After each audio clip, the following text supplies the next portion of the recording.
Hydrogen, argon, nitrogen आणि xenon असे पर्याय दिलेले आहेत. आता सगळे हे जे वायू आहेत याबद्दल सर्वांना आता पहिली गोष्ट म्हणजे की क्वेश्चन हा वाचला की या ठिकाणी सगळेच वायू आलेले आहेत. मग विजेच्या बल्बमध्ये वाचलेले बऱ्याच वेळेस, परंतु नेमकं कुठलं आहे ते काही कळत नाही, बरोबर.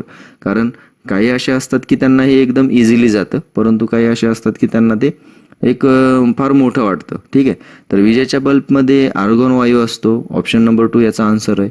आता तो का असतो? कारण विजेच्या बल्बमध्ये टंगस्टन असतं. टंगस्टन धातू जो आहे, हा टंगस्टन धातू त्या ठिकाणी एक इलेक्ट्रिसिटी पास झाल्याने तो तापतो आणि तापल्यानंतर तो प्रकाश बाहेर फेकतो. परंतु या ठिकाणी त्याचं ऑक्सिडेशन होऊ नये, ऑक्सिजनच्या संपर्कात येऊन तो पुढची क्रिया होऊन त्याची उष्णता देण्याची जी क्षमता आहे ती कमी होऊ नये किंवा त्या ठिकाणी ती प्रकाशमान होण्याची क्षमता कमी होऊ नये म्हणून या ठिकाणी तिथं आर्गॉन वायू हा त्याच्यामध्ये एक सोडलेला असतो. म्हणून विजेच्या बल्बमध्ये एक ऑक्सिडेशन टाळण्यासाठी त्या ठिकाणी आर्गॉन वायू या बल्बमध्ये इनपुट केलेला असतो. ठीक आहे. तर पुढचा नंतर क्वेश्चन आहे याच्यामध्ये, शुष्क बर्फ तयार करण्यासाठी टिंबटिंबचा वापर करतात. त्यामध्ये पर्याय आहे ऑक्सिजन, क्लोरीन, हायड्रोजन आणि कार्बन डायऑक्साईड. अतिशय सिंपल क्वेश्चन आहे. भरपूर परीक्षांमध्ये MPSCच्या हा क्वेश्चन विचारला गेलेला आहे. 2010, 11, 12 या 3 वर्षाच्या जर क्वेश्चन पेपर जर तुम्ही काढली तर तशाच पद्धतीचे विज्ञानाचे क्वेश्चन्स आपल्याला परीक्षेमध्ये विचारले जाण्याची शक्यता आहे.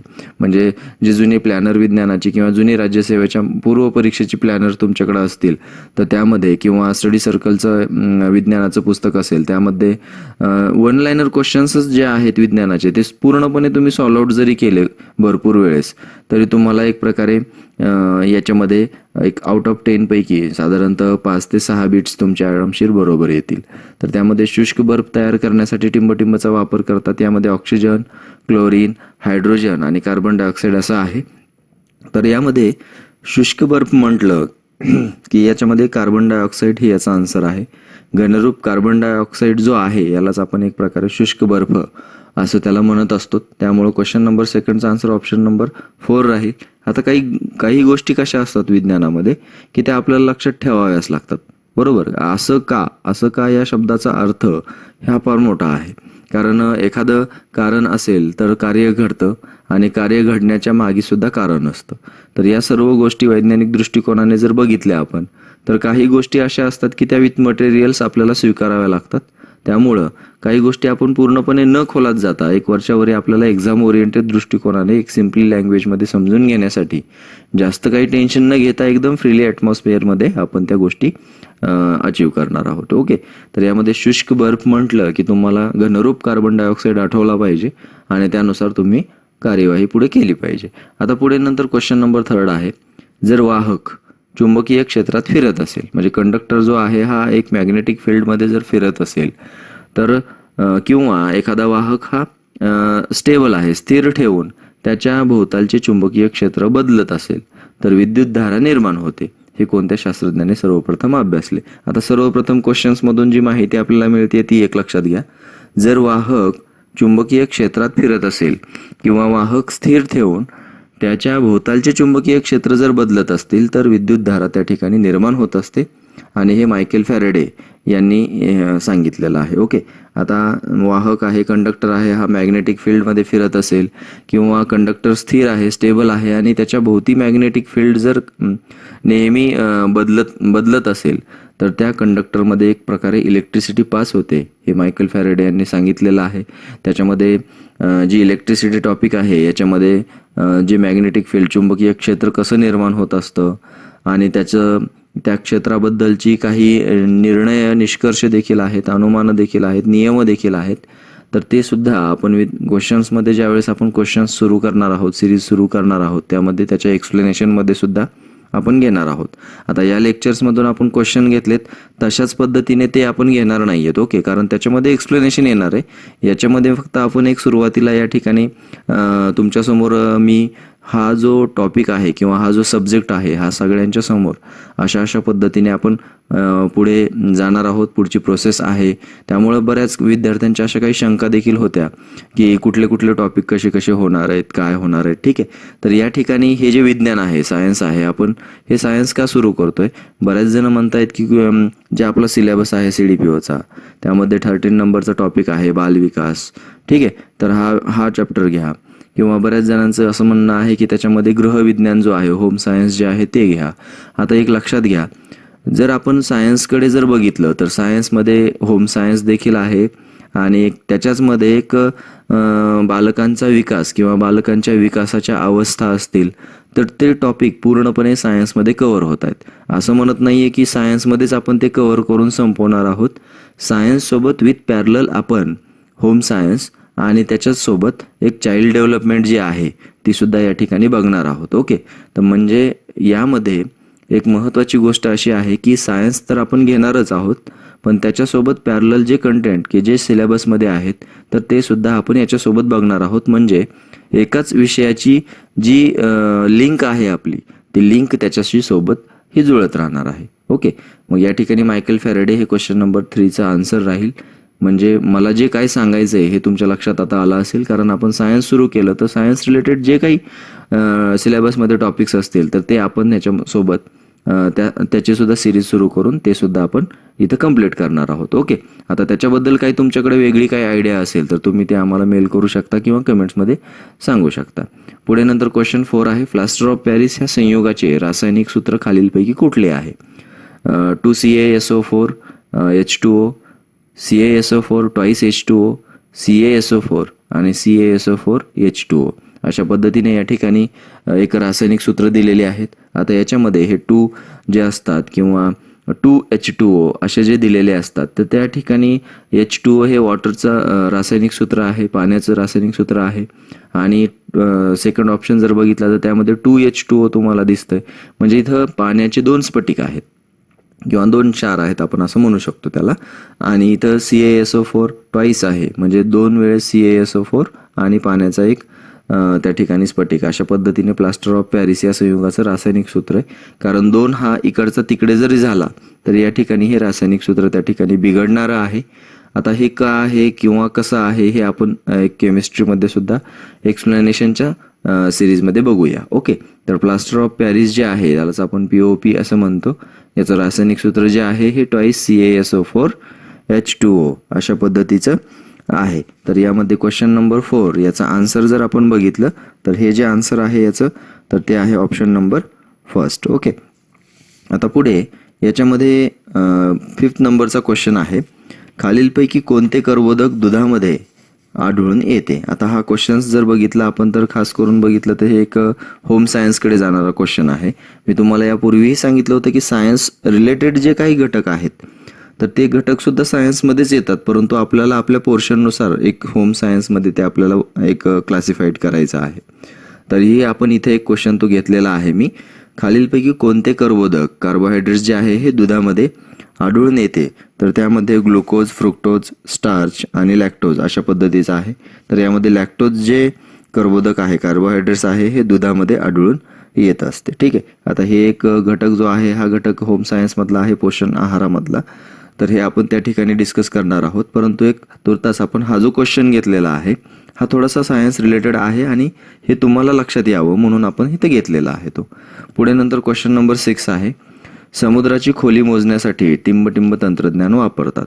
एक MPSCने खास करून हा जो क्वेश्चन आहे हा नेहमीच्या परीक्षेमध्ये विचारला गेलेला आहे आणि खूप सोपा देखील आहे. समुद्राची खोली मोजण्यासाठी आपण एक प्रकारे त्या ठिकाणी प्रतिध्वनीचा वापर करत असतो आणि प्रतिध्वनी म्हटलं की त्या ठिकाणी सोनार टेक्नॉलॉजी आली आणि ही सोनार टेक्नॉलॉजी जी आहे ही अतिश्राव्य ध्वनीच्या आकारावरती असते. म्हणजे समुद्राची खोली जर मोजायची असेल तर त्या ठिकाणी ध्वनीचा पाण्यातील वेग हा बघितला जातो आणि ध्वनीचा पाण्याचा वेग आणि तसेच त्याच्यासोबतचा त्याला जाण्यासाठी लागलेला कालावधी. ओके, तर हा त्याच्यामध्ये विचारात घेतला जातो आणि त्यांची एक प्रकारे त्याला 2ने भागलं तर एक समुद्राची खोली त्या ठिकाणी निघत असते. म्हणजे एक सूत्र जर आपण बघायचं म्हटलं समुद्राची खोली मोजण्याचं तर समुद्राची खोली बरोबर ध्वनीचा पाण्यातील वेग असतो. ओके, मी पुन्हा एकदा सूत्र सांगतो व्यवस्थित, ध्वनीचा पाण्यातील वेग. मग सपोज एक असेल 240 मीटर प्रति सेकंद किंवा 360 मीटर प्रति सेकंद अशा पद्धतीचा असू शकेल. तर त्यामध्ये कालावधी सुद्धा किती आहे तो एक त्या ठिकाणी आवश्यक आहे आणि ध्वनीचा पाण्यातील वेग गुणिले कालावधी भागिले 2 अशा पद्धतीने समुद्राची खोली त्या ठिकाणी आपण या सोनार टेक्नॉलॉजीने काढू शकतो. आता सोनार जे आहे हे प्रतिध्वनीवरती आहे आणि अतिश्राव्य ध्वनीवरती आहे. आता श्राव्य ध्वनी, अतिश्राव्य ध्वनी, अपश्राव्य ध्वनी या ज्या आहेत ह्या हर्ट्सच्या प्रमाणामध्ये किंवा वारंवारतेच्या प्रमाणानुसार त्यांचं क्लासिफिकेशन झालेलं आहे. तर ते आपण पुढच्या आपल्या ध्वनी या टॉपिकमध्ये किंवा ध्वनीच्या क्वेश्चन आन्सर सेशनमध्ये आपण ते कव्हर अप करणार आहोत. ओके, मग यामध्ये क्वेश्चन नंबर 6 जो आहे त्याचा आन्सर ऑप्शन नंबर फर्स्ट हे असं आहे. पुढे क्वेश्चन नंबर 7 आहे, खालील कोणते विधान चुकीचे आहे. आता त्यामध्ये पर्याय आहे, जलचर प्राण्यांच्या श्वासोच्छवासाची गती जास्त असते. आता जे प्राणी जलचर आहेत म्हणजे पाण्यामध्ये आहेत त्यांना पाण्यामधूनच ऑक्सिजन मिळवावा लागत असतो आणि पाण्यातून ऑक्सिजन मिळवण्यासाठी त्या ठिकाणी त्यांची श्वसनाची जी क्रिया असते ही थोडीशी फास्ट असते. पुढे जलचर श्वसनासाठी पाण्यात विरघळलेल्या ऑक्सिजनचा उपयोग करत असतात. हे देखील बरोबर आहे, कारण ते काय हवेत नाही आहेत, पाण्यात आहेत आणि पाण्यामध्ये मिसळलेला ऑक्सिजन जो आहे तेच यूज करतायत श्वसनासाठी. पुढे ऑक्सिजन पाण्यामध्ये अतिशय जास्त प्रमाणामध्ये विरघळतो. आता हे या ठिकाणी अतिशय जास्त प्रमाणामध्ये विरघळतो हे विधान या ठिकाणी चुकीचं आहे, कारण श्वासोश्वासाची गती ही ऑक्सिजन मिळवण्यासाठी त्या ठिकाणी जलचर प्राण्यांची जास्त झालेली असते. त्यामुळे इथं चुकीचं विधान जर बघितलं तर ऑप्शन नंबर 3 आहे. बघूया चौथं विधान काय म्हणतंय ते अगोदर. जलचर प्राण्यांना उपलब्ध असलेला ऑक्सिजन हवेतील ऑक्सिजनपेक्षा खूप कमी असतो. आता जलचर प्राण्यांना उपलब्ध असलेला जो ऑक्सिजन आहे हा ऑक्सिजन पाण्यात विरघळलेल्या स्वरूपामध्ये असतो. हवेतील ऑक्सिजन जो असतो हा हवेतील ऑक्सिजन या ठिकाणी जास्त असतो, पाण्यात असलेला ऑक्सिजन या ठिकाणी कमी असतो. त्यामुळे ऑप्शन नंबर 3 जर बघितलं तर हे विधान थोडंसं चुकीचं आहे या ठिकाणी आणि तेच आपल्याला आन्सर या ठिकाणी फाइंड झालेला आहे. म्हणजे खालीलपैकी कुठलं विधान चुकीचं आहे तर ऑक्सिजन पाण्यामध्ये अतिशय जास्त प्रमाणामध्ये विरघळतो हे त्या ठिकाणी दिलेलं आहे. तर ह्याचं प्रमाण सुद्धा कमी असतं आणि त्यामुळेच एक प्रकारे काय होतं तर जलचर प्राणी असतील ते एक मासे असतील किंवा मत्स्यवर्गीय प्राणी असतील तर त्यांच्या श्वासोच्छवासाची गती देखील त्या ठिकाणी जास्त आढळून येत असते. ठीक आहे, तर क्वेश्चन नंबर 7चा ऑप्शन नंबर 3 हे आन्सर राहील. पुढे क्वेश्चन नंबर 8 आहे, इंटरनॅशनल युनियन ऑफ न्यूट्रिशनल सायन्सने ऊर्जेच्या नवीन कोणत्या एककाचा अंगीकार केलेला आहे. आता IUCN जे आहे हे एक पोषण आहाराच्या बाबतीतलं पोषण विज्ञान आहे आणि पोषण आहार म्हटलं की त्यातून मानवाने तो ग्रहण केलेला असेल किंवा ह्युमन बिईंग्सने ते समावेश आपल्या अन्नामध्ये केलेला असेल, आहारामध्ये केलेला असेल तर त्यापासून निश्चितच एनर्जी निर्माण होणार आहे आणि ती एनर्जी कुठल्या एककाच्या स्वरूपात आपण अंगीकारणार आहोत, स्वीकारणार आहोत अशा पद्धतीचा एक क्वेश्चन या ठिकाणी विचारलेला आहे. तर तो आहे जूल, कॅलरी, किलो कॅलरी आणि वरील सर्व. तर यामध्ये आपण बघितलं तर IUCN यांनी असं एक स्पेसिफिक एकक त्या ठिकाणी घातलेलं आहे, युनिट त्या ठिकाणी घातलेलं आहे आणि ते आहे जूल. तर क्वेश्चन नंबर 8चा आन्सर ऑप्शन नंबर 1 आहे. मग त्यामध्ये ऊर्जेचे एकक कॅलरी, किलो कॅलरी हे पण आहेत, परंतु international union of nutritional science यांच्यातर्फे रिकमेंड त्या ठिकाणी कुठलं युनिट झालेलं आहे तर ते आहे जूल. पुढला क्वेश्चन आहे योग्य जोड्या लावा. यामध्ये अ गटामध्ये आहे पृथ्वीचे सूर्याभोवती फिरणे, पाण्यात पोहणारा मासा, सतारेची छेडलेली तार, फिरणारा पंखा. ब गटात आहे यादृच्छिक गती, नियतकालिक गती आणि आंदोलन गती. आता यामध्ये एक महत्त्वाची गोष्ट म्हणजे गतीविषयी तुम्हाला जरा थोडीशी प्रकार या ठिकाणी क्लिअर होतील.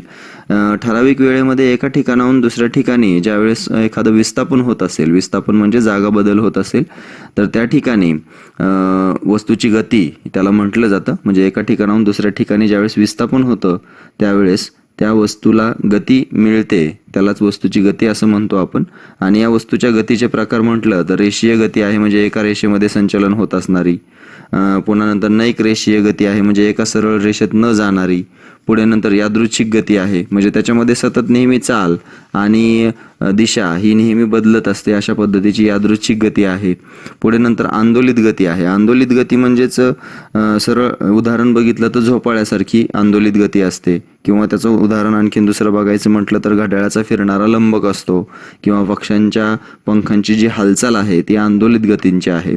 आणि नियतकालिक गती म्हणजेच एक प्रकारची वर्तुळाकार गतीच असते, परंतु नियतकालिक म्हणजे नियमितपणे एक फेरी जी पूर्ण होत असते ही त्या ठिकाणी कसल्याच प्रकारचं एरर हा येत नसतो. नेहमी ती एक नियमित प्रमाणे एका ठराविक वेळेनंतर एका विशिष्ट बिंदूतून ती पुन्हा त्या ठिकाणी जात असते. म्हणजे नियमित एका विशिष्ट कालानुसार, म्हणून त्याला नियतकालिक असं म्हटलेलं आहे.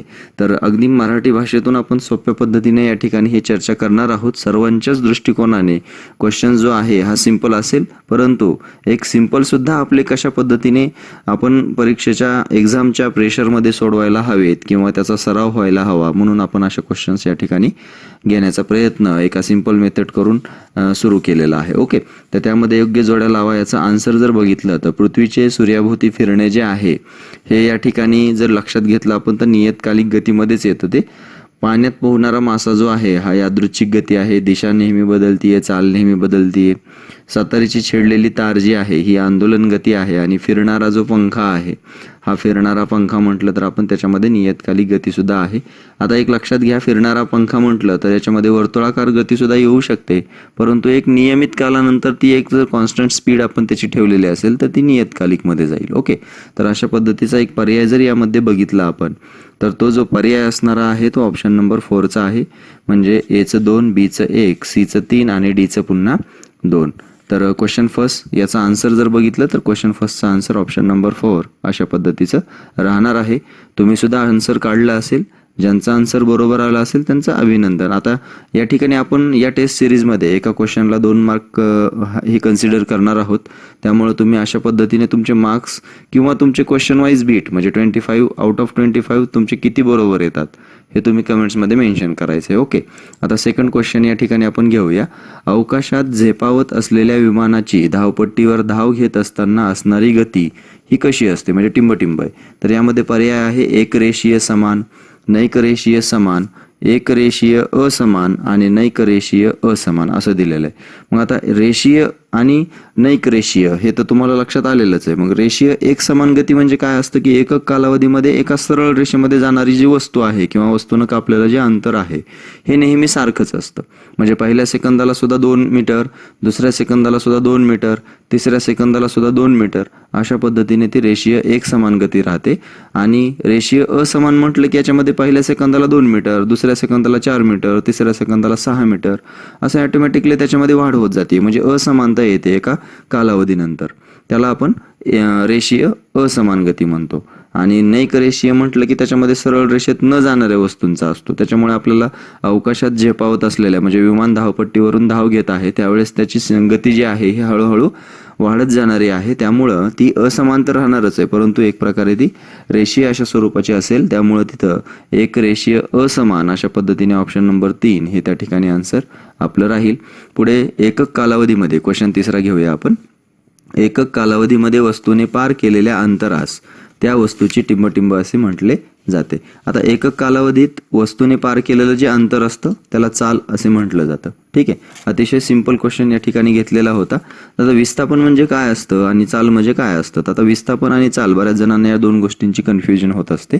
एकक कालावधीमध्ये वस्तूने पार केलेलं अंतर आहे म्हणजे एक विशिष्ट अंतर आहे, म्हणजे एक एक्स पासून वाय पर्यंत गेला तो एक विशिष्ट अंतर पार केलं त्यानं. आता दुसरी गोष्ट त्याला चालीच्याच बरोबर विस्थापन जे आहे हे विस्थापन मात्र या ठिकाणी दिशेने होत असतं. त्या दिशेच्या नुसार ते लक्षात घेण्याचा प्रयत्न आपण अंतर पार केलेलं आहे ते लक्षात घ्यायचं. म्हणजे वस्तूनं अंतर पार केलं परंतु एका विशिष्ट दिशेनुसार म्हटलं की विस्थापन येईल. चाल म्हटलं की ते सहज कुठलीही दिशा असेल त्याला काही टेन्शन घ्यायची गरज नाही. म्हणजे क्वेश्चन नंबर 3 मध्ये आन्सर जर बघितलं तर ऑप्शन नंबर 2 आहे. म्हणजे पार केलेलं अंतर आणि अंतर पार करण्यास लागणारा जो वेळ आहे त्याला आपण चाल असं म्हणतो. त्याचं एकक आपण किलोमीटर प्रति तास असं सुद्धा म्हणू शकतो किंवा मीटर प्रति सेकंद असं सुद्धा आपण इथे लक्षात घेऊ शकतो. आता पुढे आहे योग्य पर्याय निवडा. चौथ्या क्वेश्चनचा आहे. एका विशिष्ट अंतर पार करण्यास किती वेळ लागतो हे त्या वस्तूच्या चालीवर अवलंबून असते आणि गतिमान वस्तू सतत जागा बदलत असतात. हे दुसरं विधान. आता या दोन्हींपैकी कोणतं विधान बरोबर आहे हे आपल्याला या ठिकाणी चेक करायचे. एक विशिष्ट अंतर पार करण्यास किती वेळ लागतो म्हणजे अंतर आपल्याला पार करायचे त्या वस्तूच्या चालीवरती ते अवलंबून असतं, बरोबर. आणि दुसरी गोष्ट आहे गतिमान वस्तू सतत जागा बदलत असते. आता तुम्ही जर बसमध्ये बसलेला असाल तर बसमध्ये सगळेच बसतात, ठीक आहे तसं काही नाहीये, पण बसमध्ये बसल्यावरती आपल्याला झाडं पळाल्यासारखी दिसतात, बरोबर. किंवा त्या ठिकाणी जे आपण ऑब्जेक्ट बघितलेले आहेत, वस्तू बघितलेल्या आहेत त्या पळताना आपल्याला दिसतात. मग याच्यावरून एक गोष्ट लक्षात येते की एखादी वस्तू ही सतत जागा बदलत असताना आपल्याला दिसते, तर ती कशामुळे दिसते? ही वस्तू गतिमान असल्यामुळं, म्हणजे आपण ज्या वस्तूमध्ये बसलोय ती वस्तू गतिमान आहे आणि गतिमान वस्तू नेहमी जागा बदलत असते. अशा पद्धतीने या ठिकाणी दोन्हीही जी विधानं याच्यात दिलेली आहेत ती दोन्ही विधानं बरोबर आहेत. ओके, क्वेश्चन 5 कडे जाऊया आता. वस्तू हलविण्यासाठी व तिची दिशा बदलण्यासाठी टिंबटिंबची आवश्यकता असते. अतिशय सिंपल क्वेश्चन आहे. सगळ्याच जणांना पहिल्याच भेटीमध्ये या क्वेश्चनचा आन्सर आला असेल.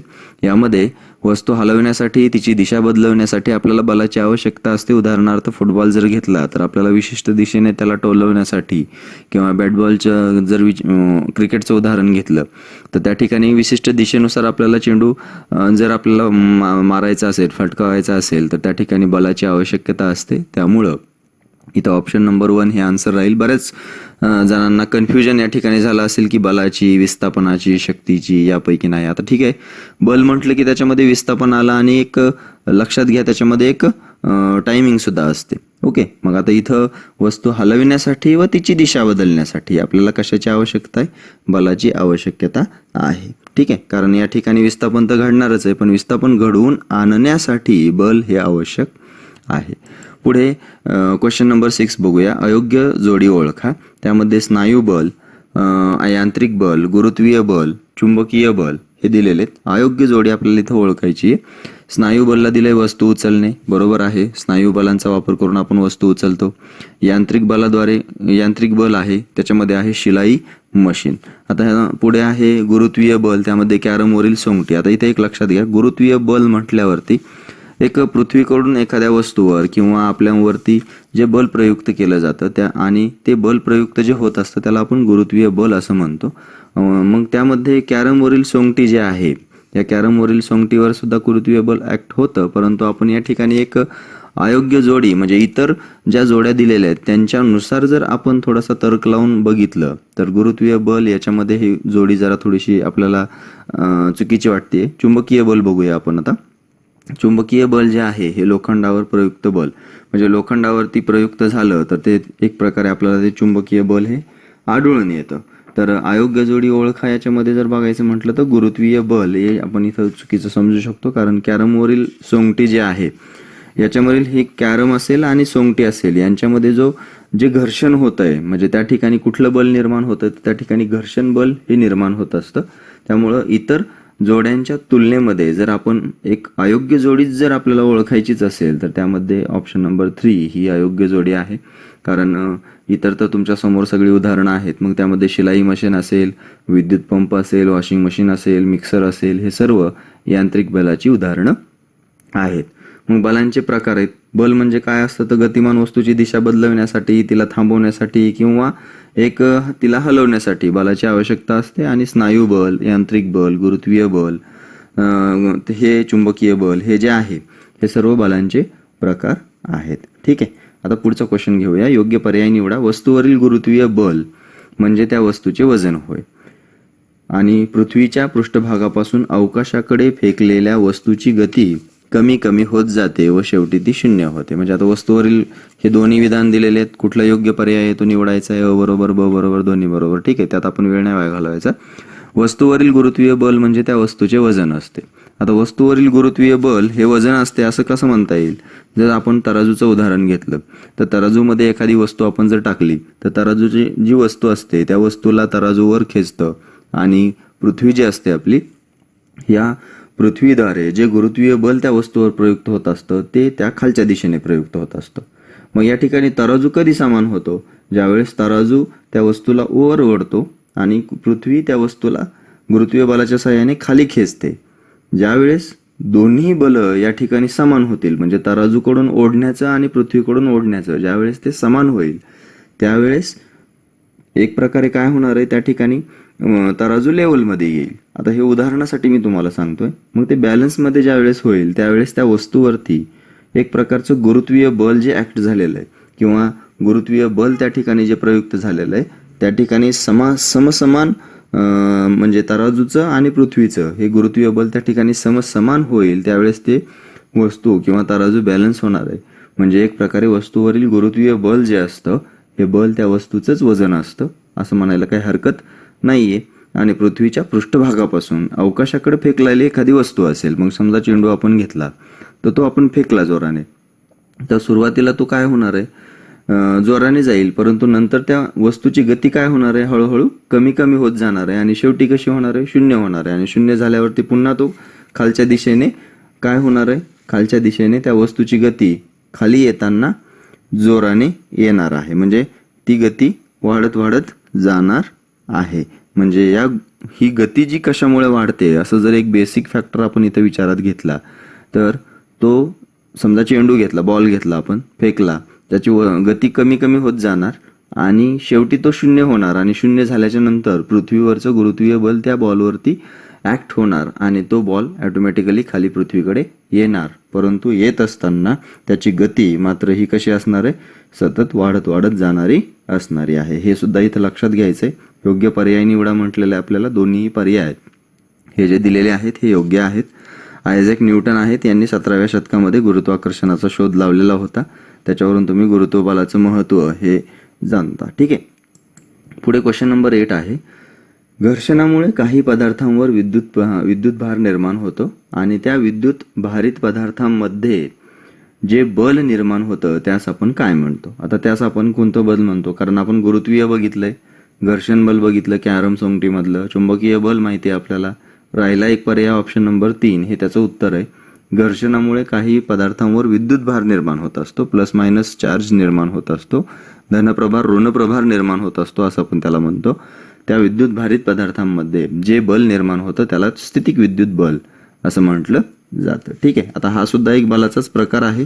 त्यामध्ये जर तुम्हाला प्रयोग करायचा असेल तर आपला जो कोंब असतो, म्हणजे आपण जो कंगवा असतो, हा कंगवा केसावरती घासायचा आणि टेबलावरती कागदाचे छोटे छोटे तुकडे करायचे, जसं आपण बारक्यापणी सर्वच जण करतात एक छोटा प्रयोग, एक जादू म्हणून. ठीक आहे. त्यावेळेस काय आपल्याला बऱ्यापैकी सायन्स माहीत नव्हतं, त्यावेळेस आपण ते करायचो. त्यावेळेस खूप मजा पण यायची ते करायला. ओके. आता तुम्हालाही तशी आली असेल, परंतु आता हे सर्व आपल्याला माहीत झालेलं आहे, त्यामुळे आपण थोडंसं त्याबद्दल एक माहिती सोडून देतो. ठीक आहे. तर क्वेश्चन नंबर 8चा आन्सर आहे ऑप्शन नंबर 3. पुढे नंतर क्वेश्चन नंबर 9 आहे. जेव्हा एखाद्या वस्तूस बल लावल्यावर विस्थापन घडून येते तेव्हा टिंबटिंब झाले असे म्हणता येते. आता ऊर्जा, कार्य, गती आणि यापैकी नाही असं आहे. आता यामध्ये जेव्हा एखाद्या वस्तूला आपण बल लावलेलं आहे, फोर्स लावलेला आहे, तर फोर्स लावल्यावरती तिथं काय होणार आहे, त्या वस्तूची जागा बदलणार आहे. एका ठिकाणाहून दुसऱ्या ठिकाणी ते जाणार आहे.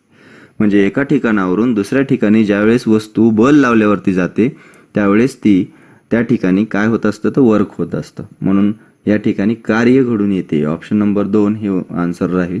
आता ऊर्जा आणि कार्य याच्यामध्ये तुम्हाला थोडंसं कन्फ्यूज झालं असेल. ऊर्जा म्हटलं की एक लक्षात घ्यायचं, कार्य करण्याची जी शक्ती असते किंवा इच्छा असते त्याला आपण ऊर्जा, कार्य करण्याची क्षमता असते त्याला आपण एनर्जी म्हणतो, ऊर्जा म्हणतो. ठीक आहे. आता जेव्हा एखाद्या वस्तूस बल लावल्यावरती विस्थापन घडून येतं त्यावेळेस ती कार्य असते. आणि गती गती म्हणजे काय असतं की एक विस्थापित वस्तू एका ठिकाणाहून दुसऱ्या ठिकाणी जाते त्यावेळेस ते वस्तूची गती आपण लक्षात घेत असतो. म्हणजे ऑप्शन नंबर 9चं क्वेश्चन नंबर 9चा आन्सर ऑप्शन नंबर 2 हे या ठिकाणी असणार आहे. पुढे क्वेश्चन नंबर 10 विचारात घेऊया. योग्य पर्याय निवडायचा आहे. 2 विधान आहेत. कार्य या राशीचे SI युनिट, SI युनिट म्हणजे सिस्टीम इंटरमीडिएट. ओके. तर मग हे सिस्टीम इंटरनॅशनल जे आहे, SI युनिट्स त्याला आपण म्हणतो, तर सिस्टीम इंटरनॅशनल युनिट जूल आहे. आणि कार्य व ऊर्जा या राशीचे एकक सारखेच आहे. आता हे पहिलं तर बरोबर आहे, परंतु दुसऱ्याबद्दल काय आहे बरं, मग कार्य या राशीचे SI युनिट जूल आहे, कार्य व ऊर्जा या राशीचे एकक सारखेच आहे. आता कार्य करण्याची क्षमता जी असते त्याला आपण ऊर्जा म्हणतोय आणि ऊर्जा आणि कार्य हे जवळपास दोन्ही सारखं असल्यासारखं आपल्याला वाटतंय. म्हणजे एकक मात्र त्यांची सारखीच आहेत, परंतु जी क्षमता आहे ती ऊर्जा आहे. ओके. आणि एक प्रकारे जे वस्तूचं विस्थापन घडवून आणणारी गोष्ट आहे ते कार्य आहे आणि SI युनिट जूल आहे. हे अगदी बरोबर आहे. त्यामुळे दोन्ही विधानं या ठिकाणी बरोबर आहेत. क्वेश्चन नंबर 11 कडे जाऊया. उंचावरती साठवले गेलेले पाणी यात कोणती ऊर्जा असते. आता हे खूप सिंपल क्वेश्चन्स आहेत. तुम्ही म्हणता की जरा थोडीशी डिफिकल्टी लेवल वाढवा. मी यापूर्वीच तुम्हाला क्लिअर केलेलं आहे की आपण सिम्पलकडून हार्डकडे जाणार आहोत. त्यामुळे या सिरीजच्या जसं जसं एक 5th सिरीज 6th सिरीज येईल तसं तसं तुम्हाला थोडीशी क्वेश्चन्स हे टफ येतील आणि तुम्हाला या कॉन्फिडन्सच्या आधारे तुम्हाला ते टफ क्वेश्चन्ससुद्धा एक सिम्पली पद्धतीने सुटतील सुद्धा. ओके. उंचावरती साठवले गेलेले पाणी याच्यामध्ये स्थितिक ऊर्जा असते कारण गतिज ऊर्जा जी असते ही वाहत्या पाण्यात असते किंवा धबधबा असेल किंवा विशिष्ट उंचावरून खाली पडणारं पाणी आहे, ते गतिज ऊर्जेचं उदाहरण आहे. म्हणजे आपण एक मोठे मोठे जे धरण असतात, समजा उदाहरणार्थ कोयना धरण आहे, ठीक आहे, तर त्याच्यावरती म्हणजे टर्बाईन्स बसवलेले असतात, ते धबधब्यावरचं पाणी या गतिज ऊर्जेचा वापर करून तिथं लाईट तयार केलेली असते. आणि स्थितीज ऊर्जा जी असते ही साठवलेली असते, म्हणजे सामावलेली असते. त्यामुळे हे साठवलेलं उंचावरती जे पाणी आहे ते स्थितिक ऊर्जा. याचं दुसरं उदाहरण जर बघायचं म्हटलं तर घड्याळामध्ये जी चावी आपण घड्याळाला देतो, म्हणजे पहिले आता सुरुवातीला जुन्या घड्याळी असायच्या त्या अलार्म क्लॉकच्या, म्हणजे एक प्रकारे त्याला चावी देऊन ठेवायचं, त्या टायमाला ते वाजायचे. म्हणजे त्यामध्ये स्थितिक ऊर्जा ही आपण त्या चावीमध्ये साठवून ठेवायचो, ती विशिष्ट टायमावरती गतीज होऊन जायची. ओके, सौर ऊर्जा तर माहिती आहे तुम्हाला. ठीक आहे, पुढे क्वेश्चन नंबर 11चा आन्सर काय राहील आपलं? क्वेश्चन नंबर 11चा आन्सर ऑप्शन नंबर 2 राहील. पुढे नंतर क्वेश्चन नंबर 12 बघूया. अयोग्य जोडी ओळखायची आहे. यामध्ये ऊर्जेचे प्रकार दिलेले आहेत आणि थोडक्यात त्यांच्याशी निगडीत एक संबंधित वस्तू दिलेल्या आहेत. ओके, मग प्रकाश ऊर्जा आहे, त्यामध्ये वनस्पती आहे. बरोबर आहे, वनस्पती प्रकाशाचा वापर करून ऊर्जा निर्मिती करते, अन्न निर्मिती करते, त्यालाच आपण प्रकाश संश्लेषण असं नाव दिलेलं आहे. ध्वनी ऊर्जा आहे, ध्वनी सुद्धा एक प्रकारे ऊर्जा आहे. काचांना जाणारी तडे किंवा ध्वनीचा आवाज किंवा ध्वनी जर वाढवला तर मोठ्या आवाजामुळे खिडक्यांना सुद्धा किंवा खिडक्यांच्या काचांना सुद्धा तडे जातात, त्यामुळे ही सुद्धा जोडी बरोबर आहे.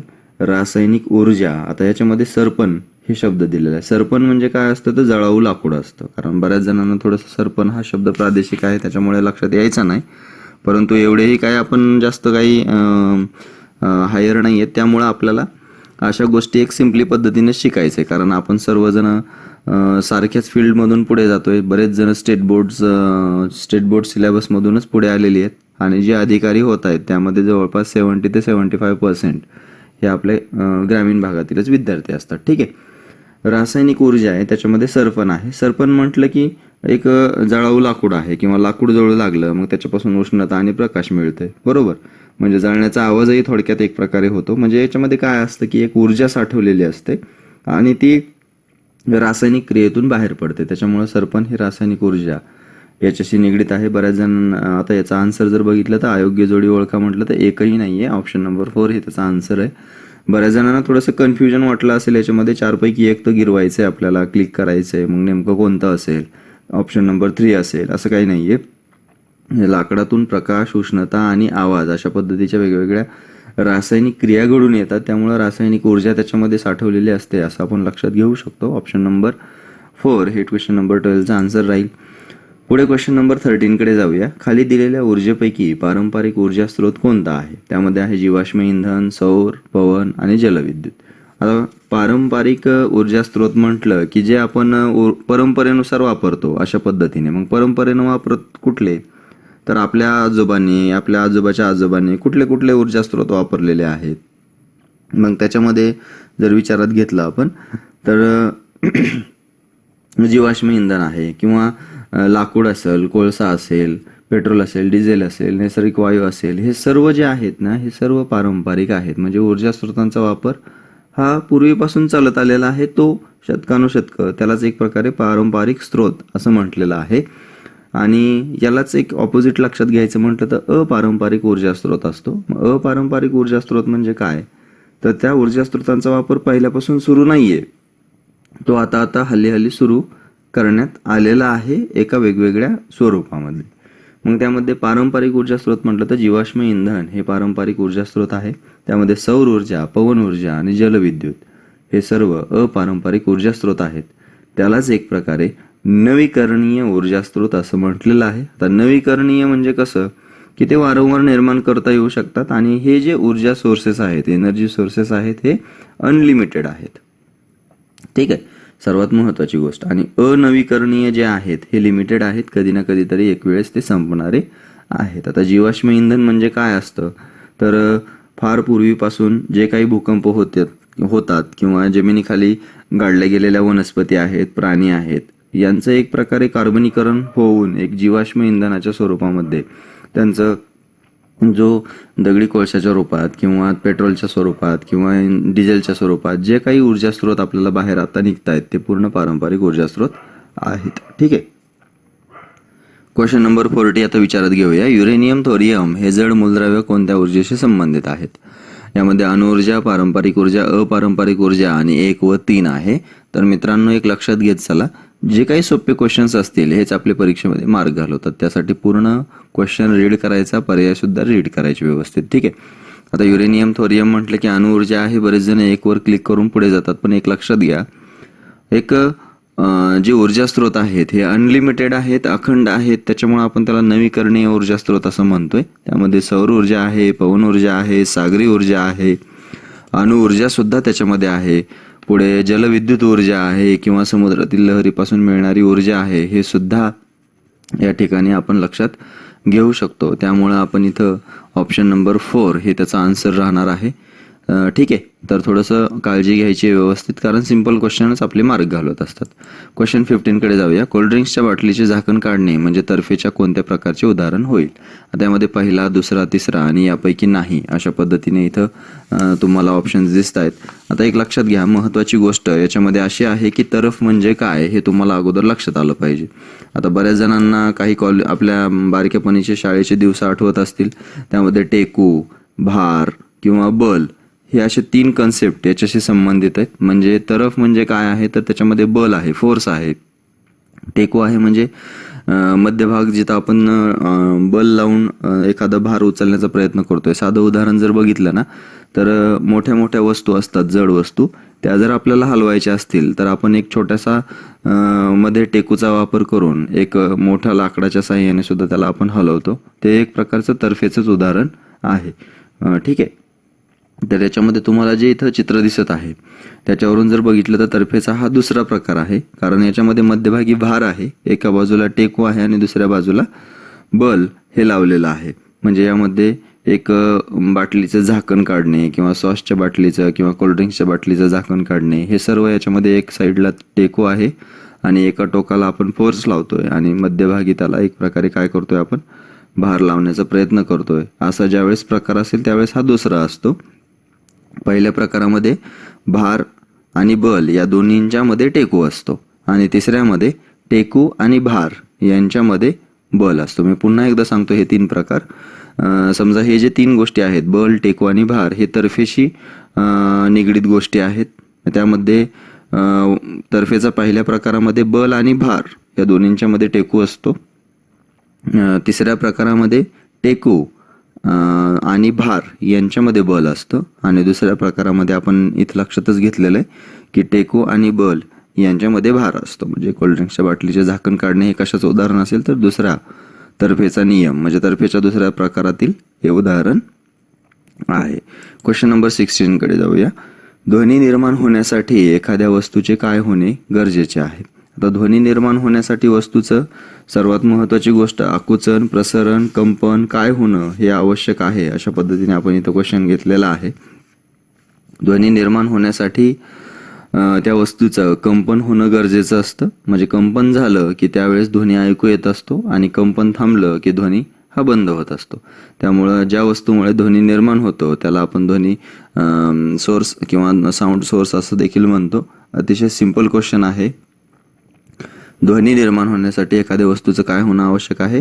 कंपन होणं आवश्यक आहे. म्हणजे ऑप्शन 1 हे त्याचा आन्सर राहील. Question number 17. ध्वनीची तीव्रता कोणत्या एककात मोजली जाते? डॉप्सन, डेसिबल, हर्ट्स आणि यापैकी नाही. तर याच्यामध्ये डॉप्सन जे आहे हे डॉप्सन एकक कशाचं आहे? हे ओझोन गळतीचं आहे. डेसिबल जे आहे हे ध्वनीच्या तीव्रतेचं आहे आणि हर्ट्स जे आहे हे वारंवारतेचं एकक आहे. त्यामुळे डेसिबल हे याचा आन्सर राहणार आहे. ध्वनीची तीव्रता ही डेसिबल या एककात मोजली जाते. ठीक आहे. क्वेश्चन नंबर 18 आहे. योग्य पर्याय निवडा. ध्वनी प्रसारणाच्या माध्यमावर ध्वनीची तीव्रता अवलंबून असते आणि द्रवापेक्षा स्थायूतून कमी वेगाने ध्वनीचं प्रसारण होतं.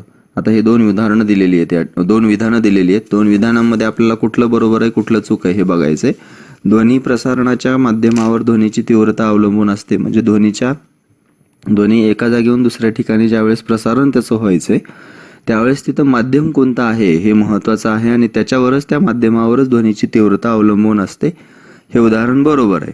तर त्याच्याशीच निगडीत दुसरं उदाहरण आहे की द्रवापेक्षा स्थायूतून ही कमी वेगाने प्रसरण होते. तर इथं दुसरं जे विधान आहे हे एक्झॅक्टली या ठिकाणी चुकीचं आहे. ध्वनीच्या प्रसारणाच्या माध्यमाची गरज असते आणि हे माध्यमावरती अवलंबून असतं की ध्वनीची तीव्रता कशी राहील. मग त्या ठिकाणी द्रव जर बघितलं तर वायू जर बघितलं तर वायूपेक्षा द्रवातून ध्वनीचं प्रसारण जास्त होतं आणि द्रवापेक्षा स्थायूतून हे अधिक प्रकारे जास्त होतं. त्यामुळं द्रवापेक्षा स्थायूतून इथं कमी वेगाने होते असं आहे, तर तिथं अधिक असं असायला पाहिजे होतं. त्यामुळं अच बरोबर आहे आणि ऑप्शन नंबर 1 या ठिकाणी तेच बरोबर आहे. क्वेश्चन नंबर 19 आहे, योग्य पर्याय निवडा.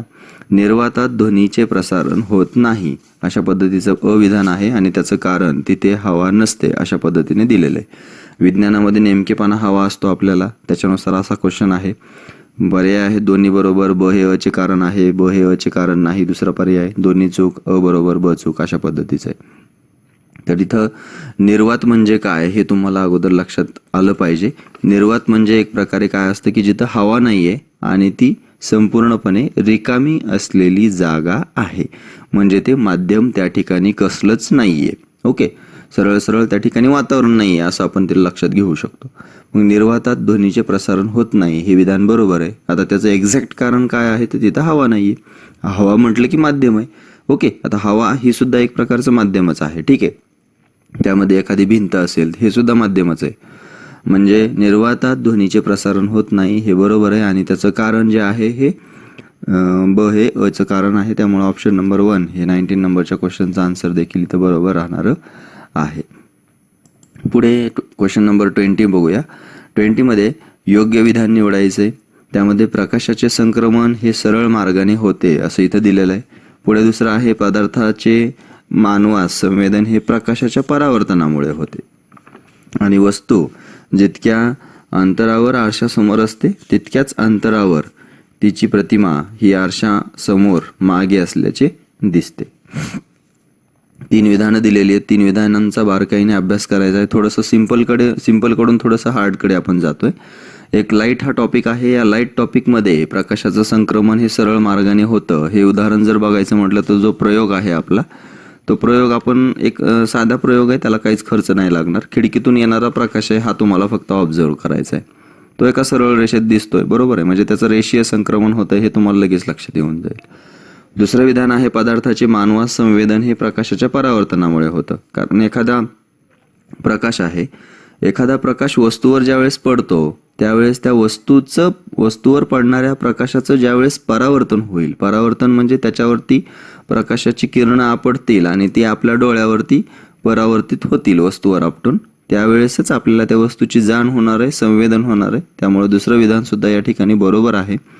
परावर्तन जर नाही झालं तर वस्तू आपल्याला दिसणार नाही. उदाहरणार्थ अंधाऱ्या खोलीमध्ये तुम्हाला जर ठेवलं तर तुम्हाला काय दिसणार आहे का? नाही, कारण त्या ठिकाणी पदार्थाचं किंवा पदार्थावर प्रकाशच पडणार नाही आणि तिथून परावर्तन त्या प्रकाशाचं होणारच नाही.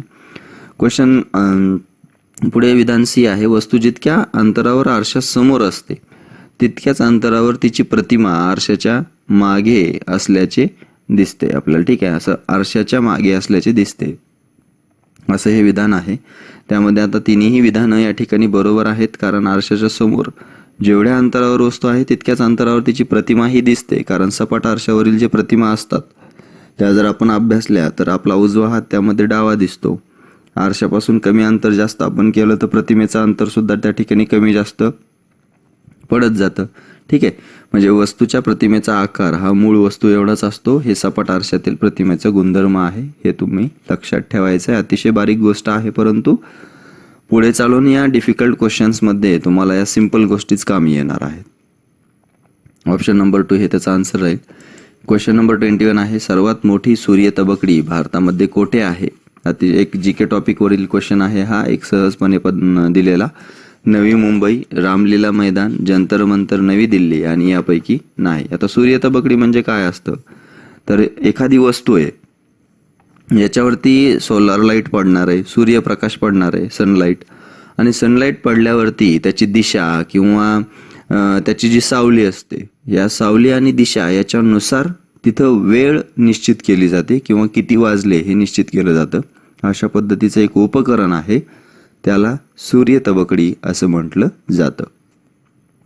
तर ही सूर्य तबकडी भारतामध्ये कुठे आहे, तर ही सूर्य तबकडी जी आहे ही जंतर मंतर नवी दिल्ली या ठिकाणी आहे. ऑप्शन नंबर 3 याचा आन्सर राहील. क्वेश्चन नंबर 22 आहे, भारतीय शास्त्रज्ञ ओळखायचे 2 विधानं दिलेली आहेत, त्याच्यावरून आपल्याला ते ओळखायची आहेत. प्रकाशाच्या विकिरणासंबंधी अविधान आहे आणि दुसरा आहे शोध स्मरणार्थ 28 फेब्रुवारी हा दिन राष्ट्रीय विज्ञान दिन म्हणून साजरा केला जातो. खूप सिंपल आहे आणि त्यांच्या आठवणीसाठी आपण हा क्वेश्चन्स घेतलेला आहे, कारण आपण एक सायन्स पाहतोय आणि सायन्समध्ये जर आपल्याला त्याचा डे माहीत नसेल तर थोडंसं अवघड होईल. आता याच्यातून तुमच्यासाठी एक क्वेश्चन आहे की जो हा डे आहे 28 फेब्रुवारी आहे हा कधीपासून साजरा केला जातो हे तुम्ही इथं मेन्शन करायचं आहे कमेंट बॉक्समध्ये. ठीक आहे. तर प्रकाशाच्या विकिरणासंबंधी भारतीय शास्त्रज्ञ सर CV रमन यांनी प्रकाशाच्या विकिरणासंबंधी संशोधन केलेलं आहे. रमन इफेक्ट म्हणून त्याला आपण नाव देखील दिलेलं आहे. आणि 28 फेब्रुवारी हा दिवस जो आहे यांच्या शोधाच्या स्मरणामध्ये राष्ट्रीय विज्ञान दिन म्हणून हा साजरा केला जातो.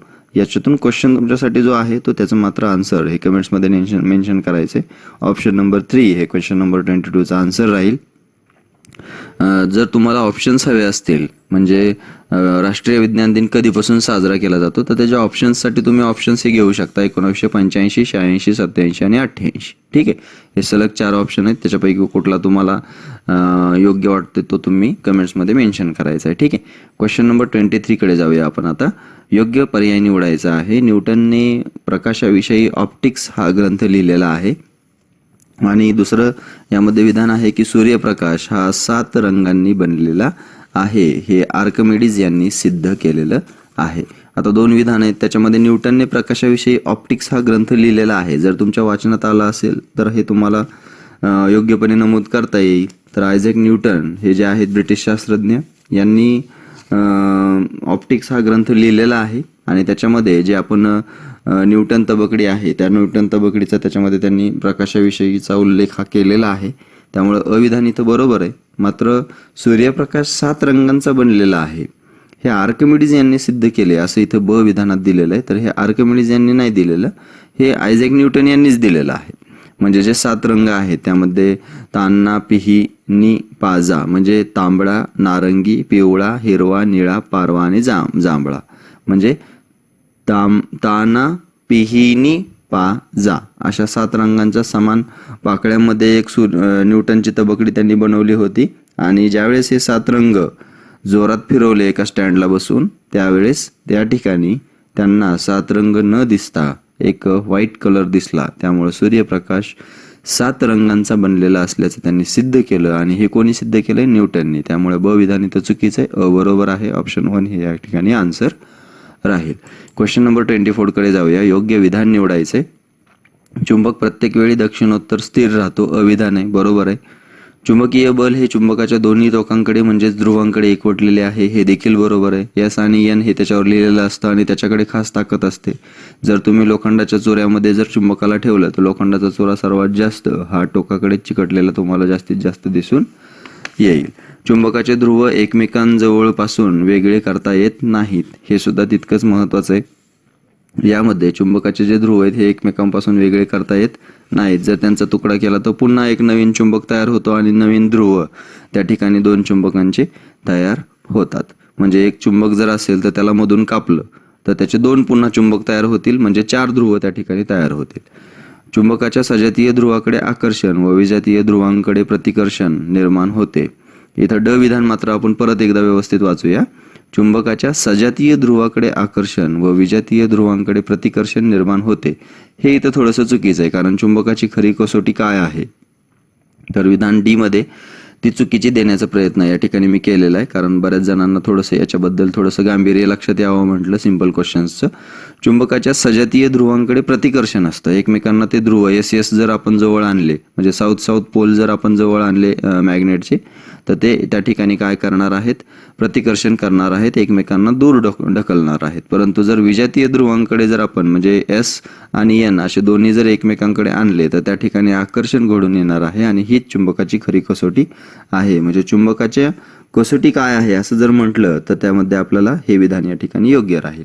तर ऑप्शन नंबर डी जे आहे, डी जे विधान आहे हे इथं चुकीचं आहे. योग्य विधान आपल्याला निवडायचेत.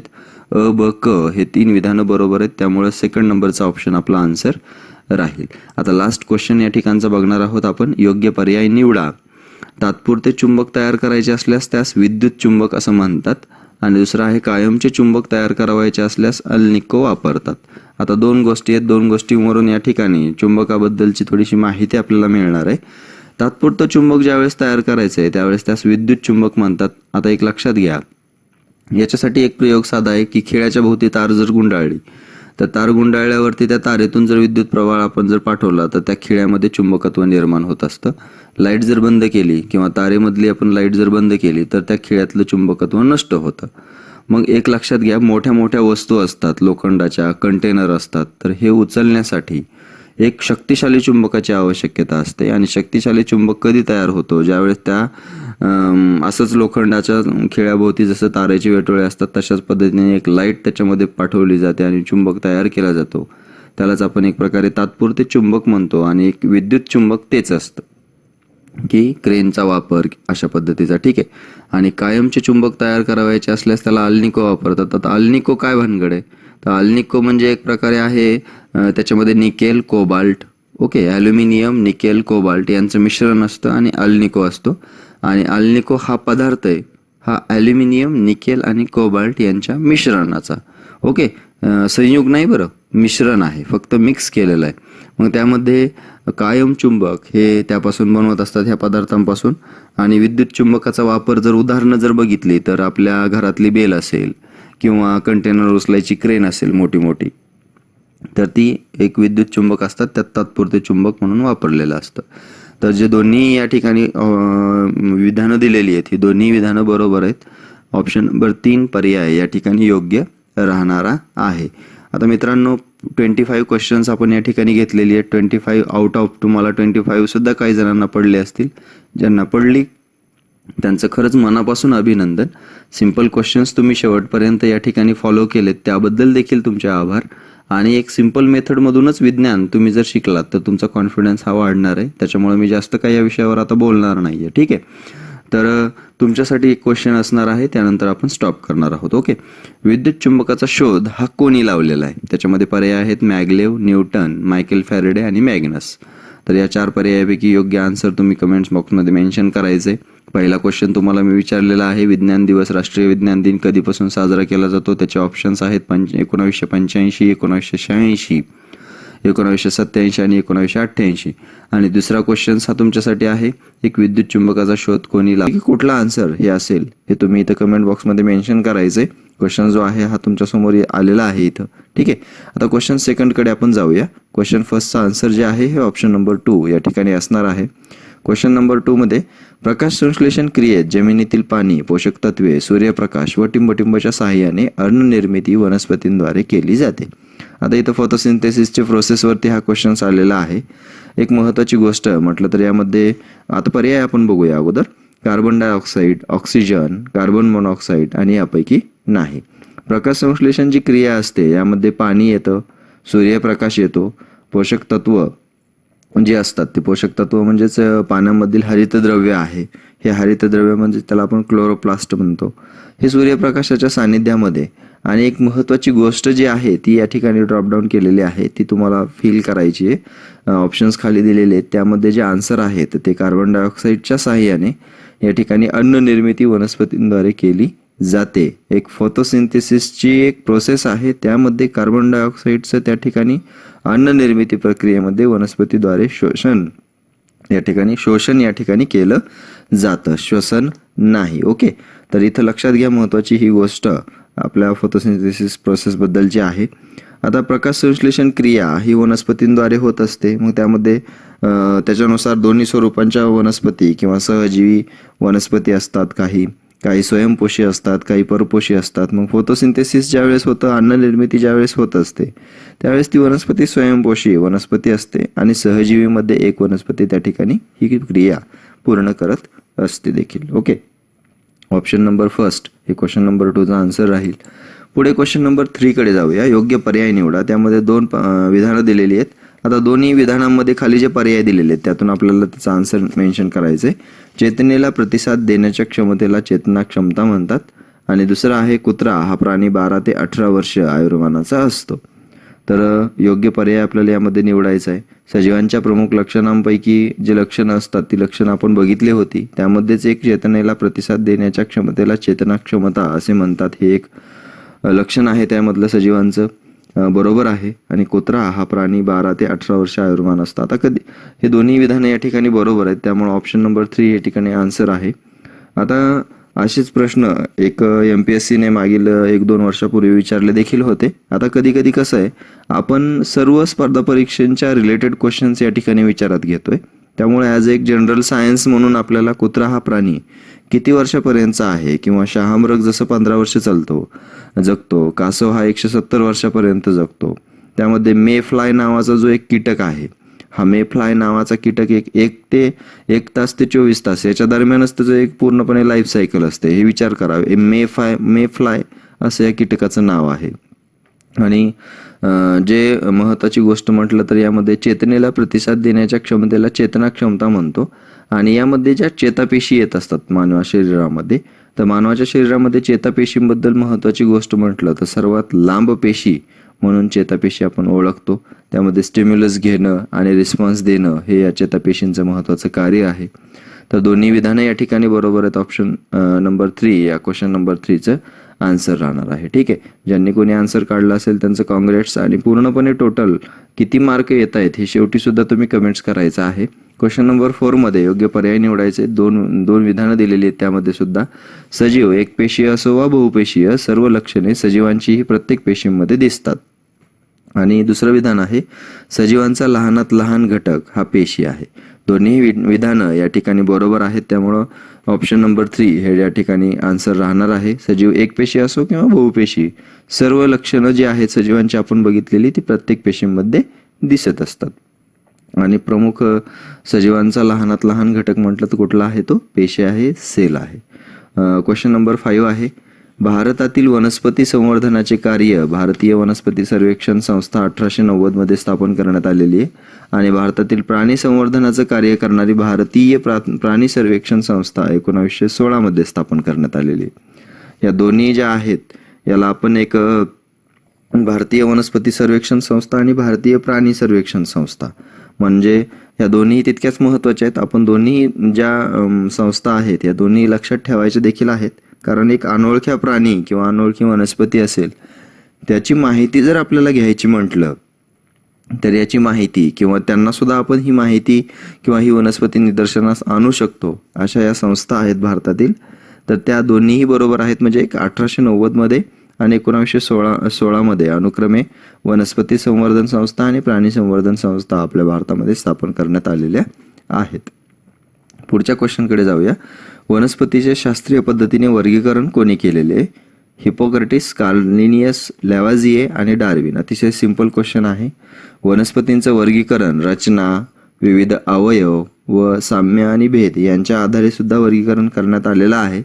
त्यामध्ये शास्त्रीय पद्धतीने वर्गीकरण जे केलेलं आहे ते कार्ल लिनियसने केलेलं आहे. द्विनाम पद्धतीचा जनक म्हणून देखील आपण त्याला ओळखतो.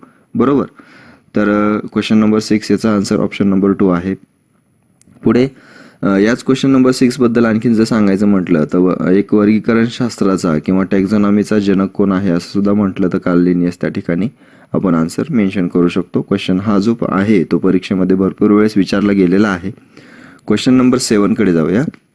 खालीलपैकी कुठल्या प्राण्यास पाठीचा कणा नसतो? त्यामध्ये साप, गांडूळ, गोगलगाय आणि मासा हे 4 ऑप्शन्स दिलेले आहेत. आणि पर्याय खाली दिलेले आहेत. पर्याय 1 फक्त 1 व 2 फक्त 3 आणि फक्त 2 व 3. तर कुठल्या प्राण्यास पाठीचा कणा नसतो हा तुम्ही विचार करून आन्सर तुम्ही मेन्शन करायचं आहे. काही करायची नाहीये. आणि ज्यांनी आन्सर ऑप्शन नंबर 2 काढला असेल तर ते चुकलेलं आहे. ऑप्शन नंबर 4 जे आहे हेच आन्सर आहे. फक्त 2 आणि 3 म्हणजे गांडूळ आणि गोगलगाय यांना पाठीचा कणा नसतो. सापाला सुद्धा असतो आणि माशाला सुद्धा असतो. हे पृष्ठवंशीय प्राणी आहेत. आता अपृष्ठवंशीय आणि पृष्ठवंशीय प्राणी असं या ठिकाणी वर्गीकरण प्राण्यांचं केलेलं असतं. ज्यांना पाठीचा कणा आहे त्यांना पृष्ठवंशीय प्राणी म्हटलं जातं. ज्यांना पाठीचा कणा नाही त्यांना अपृष्ठवंशीय प्राणी म्हटलं जाते. ओके. तर अपृष्ठवंशीय प्राण्यांमध्ये आणखीन कुठले कुठले येतात, तर त्यामध्ये गोगलगाय आणि गांडूळ तर येतातच, पण घरातील जे काही बारीक कीटक असतात त्यामध्ये झुरळं आहेत ते सुद्धा त्याच्यामध्ये येतात. ठीक आहे, तर एक सिम्पली क्वेश्चन्स आपला कधी कधी परीक्षेमध्ये चुकू देखील शकतो, त्यामुळे अशा पद्धतीचा क्वेश्चन या ठिकाणी आपण घेतलेला आहे. पुढे क्वेश्चन नंबर 8 आहे, योग्य पर्याय निवडा. 2 विधान आहेत. हवेमध्ये संचार करणाऱ्या प्राण्यांना खेचर असे म्हणतात आणि सॅलॅमंडर हा प्राणी जमीन व पाणी या दोन्ही ठिकाणी राहतो.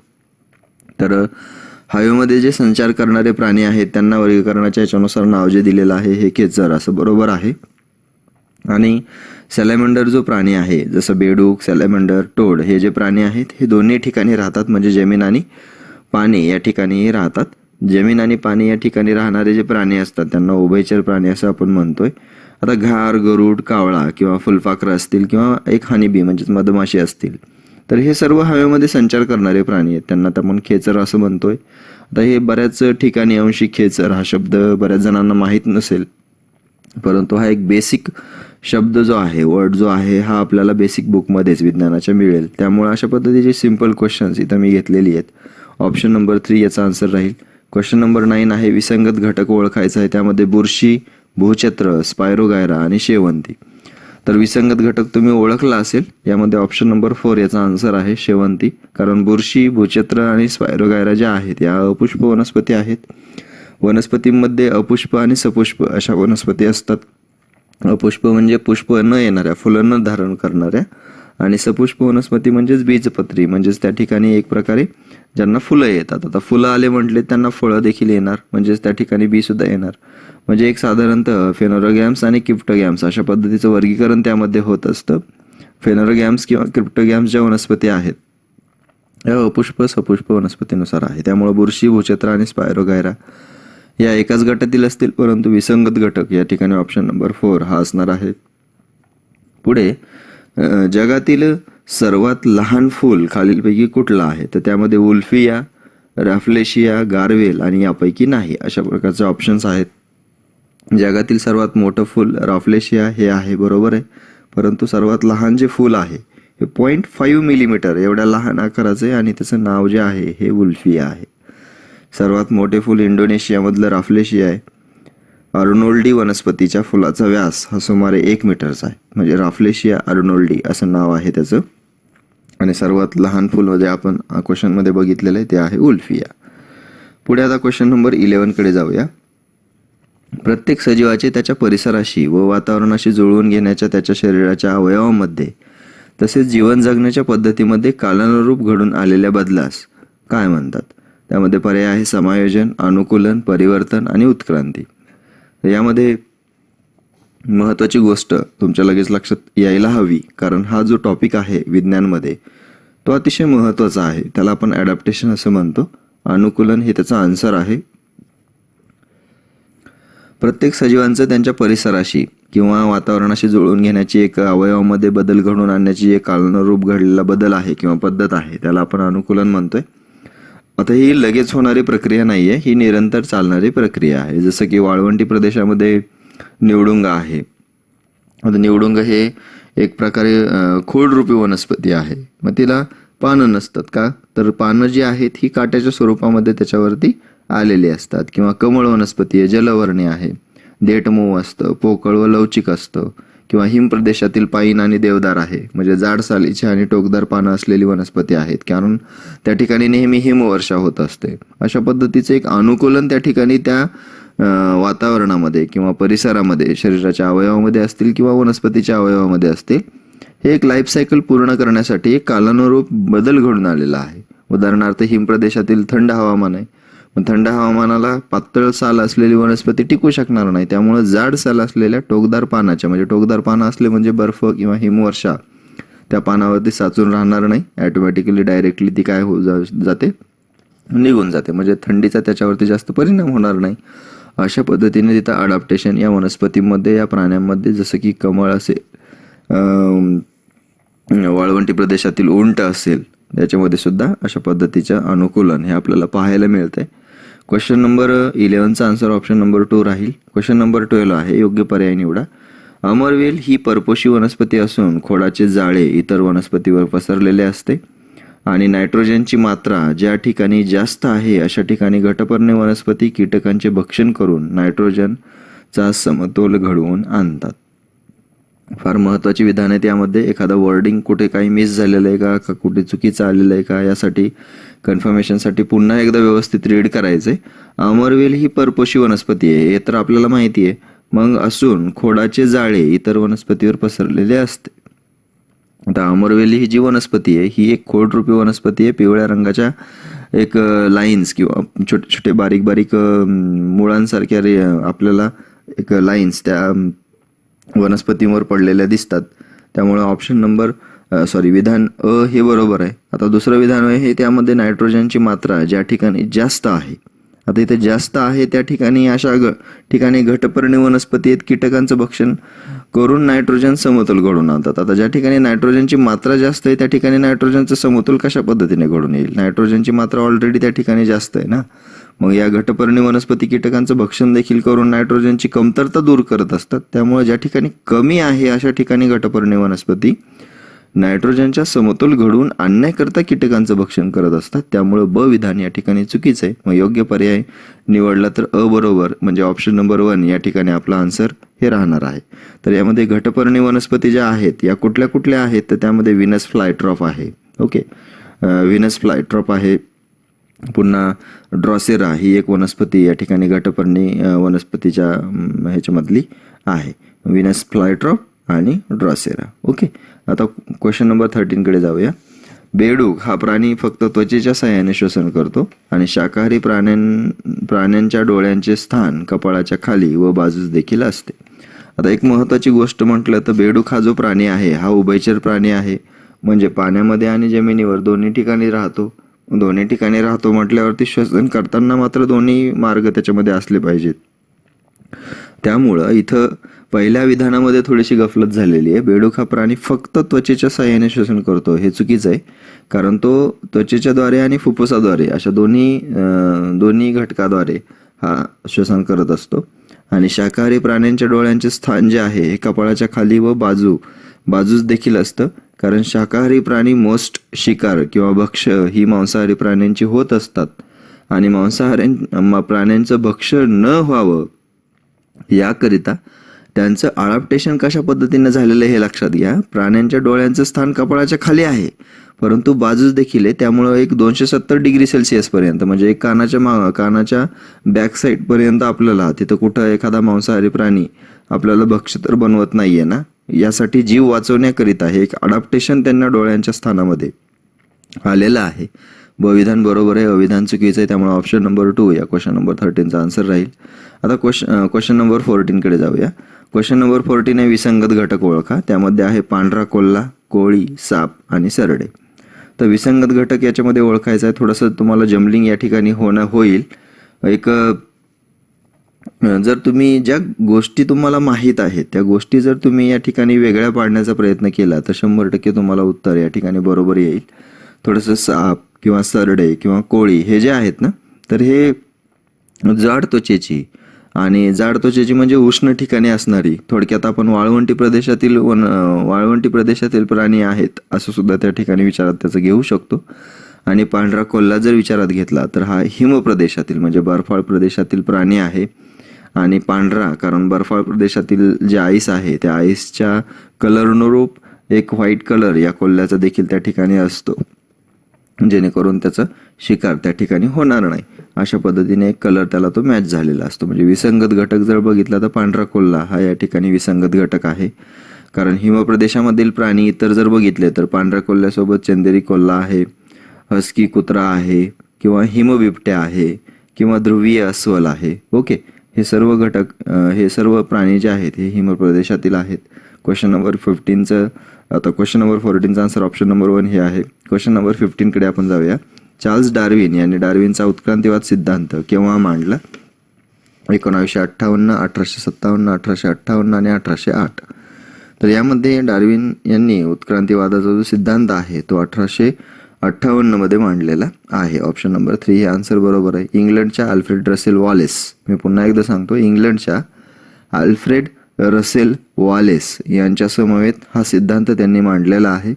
त्यामध्ये पहिला सिद्धांत जो आहे सक्षम तोच टिकेल हा आहे, आणि दुसरा जो सिद्धांत आहे हा नैसर्गिक निवडीचा सिद्धांत म्हणून चार्ल्स डार्विन यांनी मांडलेला आहे. क्वेश्चन नंबर 70 जे आहे 17 कडे जाऊया. वनस्पतीमध्ये नायट्रोजन टिंबटिंबच्या स्वरूपात वापरला जातो. त्यामध्ये नायट्रोजन ऑक्साईड, नायट्रेट, मुक्त नायट्रोजन आणि अमोनिया अशा पद्धतीचा आहे. एक वनस्पतीमध्ये जो नायट्रोजन आहे हा नायट्रोजन कशाच्या पद्धतीने वापरला जातो, तर हा क्वेश्चन परीक्षेमध्ये भरपूर वेळेस विचारण्यात आलेला देखील आहे, महत्त्वाचा आहे, आणि एक ॲज अ जनरल इन्फॉर्मेशन म्हणून आपल्याला देखील माहीत असणं आवश्यक आहे की हे नायट्रेटच्या स्वरूपात वापरला जातो. ऑप्शन नंबर 2 हे आन्सर राहील. आता हे नायट्रेट जे आहे हे नायट्रोजन स्वरूप, आता पर्यावरणामध्ये नायट्रोजनचं प्रमाण 78% आहे. मग हे नायट्रोजन जे आहे हे वनस्पती कशा मिळवतात, तर हे मिळवणारे 2 प्रकार आहेत. त्यामध्ये पहिला आहे जैविक स्थिरीकरणाद्वारे आणि दुसरा आहे वातावरणीय स्थिरीकरणाद्वारे. अतिशय महत्त्वाचा आहे, खूप एक टॉपिक जवळपास कव्हर करण्याइतपत हा क्वेश्चन अतिशय महत्त्वाचा आहे. जैविक स्थिरीकरणामध्ये जर बघितलं तर वारंवार परीक्षेमध्ये प्रश्न यापूर्वी देखील विचारले गेलेले आहेत. जैविक म्हटलं की या ठिकाणी बॅक्टेरिया आले किंवा एक थोडक्यात मायक्रो ऑर्गॅनिझम्स आले, म्हणजे सूक्ष्म जीव आले, आणि सूक्ष्म जीवांद्वारे या ठिकाणी नायट्रोजनचं रूपांतर नायट्रेटमध्ये केलं जातं. उदाहरणार्थ रायझोबियम नावाचे जे सूक्ष्मजीव आहेत त्यामध्ये द्विदल वनस्पती असेल, एक डायकॉटिलेडॉन वनस्पती असेल, तर त्या ठिकाणी रायझोबियम हे जे सूक्ष्मजीव आहेत त्या वनस्पतीच्या मुळावरच्या गाठीमध्ये राहतात आणि त्या ठिकाणी हवेतील किंवा मातीमध्ये जे नायट्रोजन आलेलं आहे त्या नायट्रोजनचं फिक्सेशन करतात, जैविक स्थिरीकरण घडवून आणतात आणि एक प्रकारे नायट्रेट स्वरूपात त्या मुळांद्वारे वनस्पतींना नायट्रोजन एक नायट्रेटच्या स्वरूपामध्ये मिळवून देतात.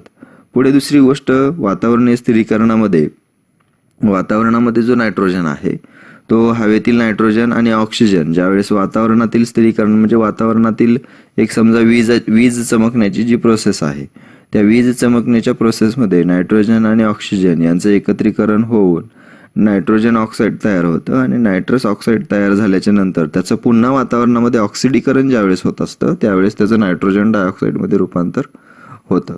म्हणजे एक प्रकारे याच नायट्रोजन डायऑक्साईड ज्यावेळेस पावसाच्या पाण्यामध्ये मिसळतं त्यावेळेस त्याच्यापासून नायट्रेट तयार होतं आणि हे नायट्रेट वनस्पती मिळवतात. त्यामुळे आपल्याला कधीही पाऊस पडल्यावरती वनस्पती चांगल्या पद्धतीने वाढलेल्या दिसतात, कारण ते एक वातावरणीय स्थिरीकरण त्या ठिकाणी या नायट्रोजनचं नायट्रेटच्या स्वरूपामध्ये झालेलं असतं, हे आपण या ठिकाणी लक्षात घेऊ शकतो. आता पुढे क्वेश्चन नंबर 17चा आन्सर ऑप्शन नंबर 2 हे लक्षात आलेलंच आहे. 2 प्रकारे नायट्रोजनचं फिक्सेशन होतं, एक आहे जैविक स्थिरीकरण आणि दुसरं आहे वातावरणीय स्थिरीकरण.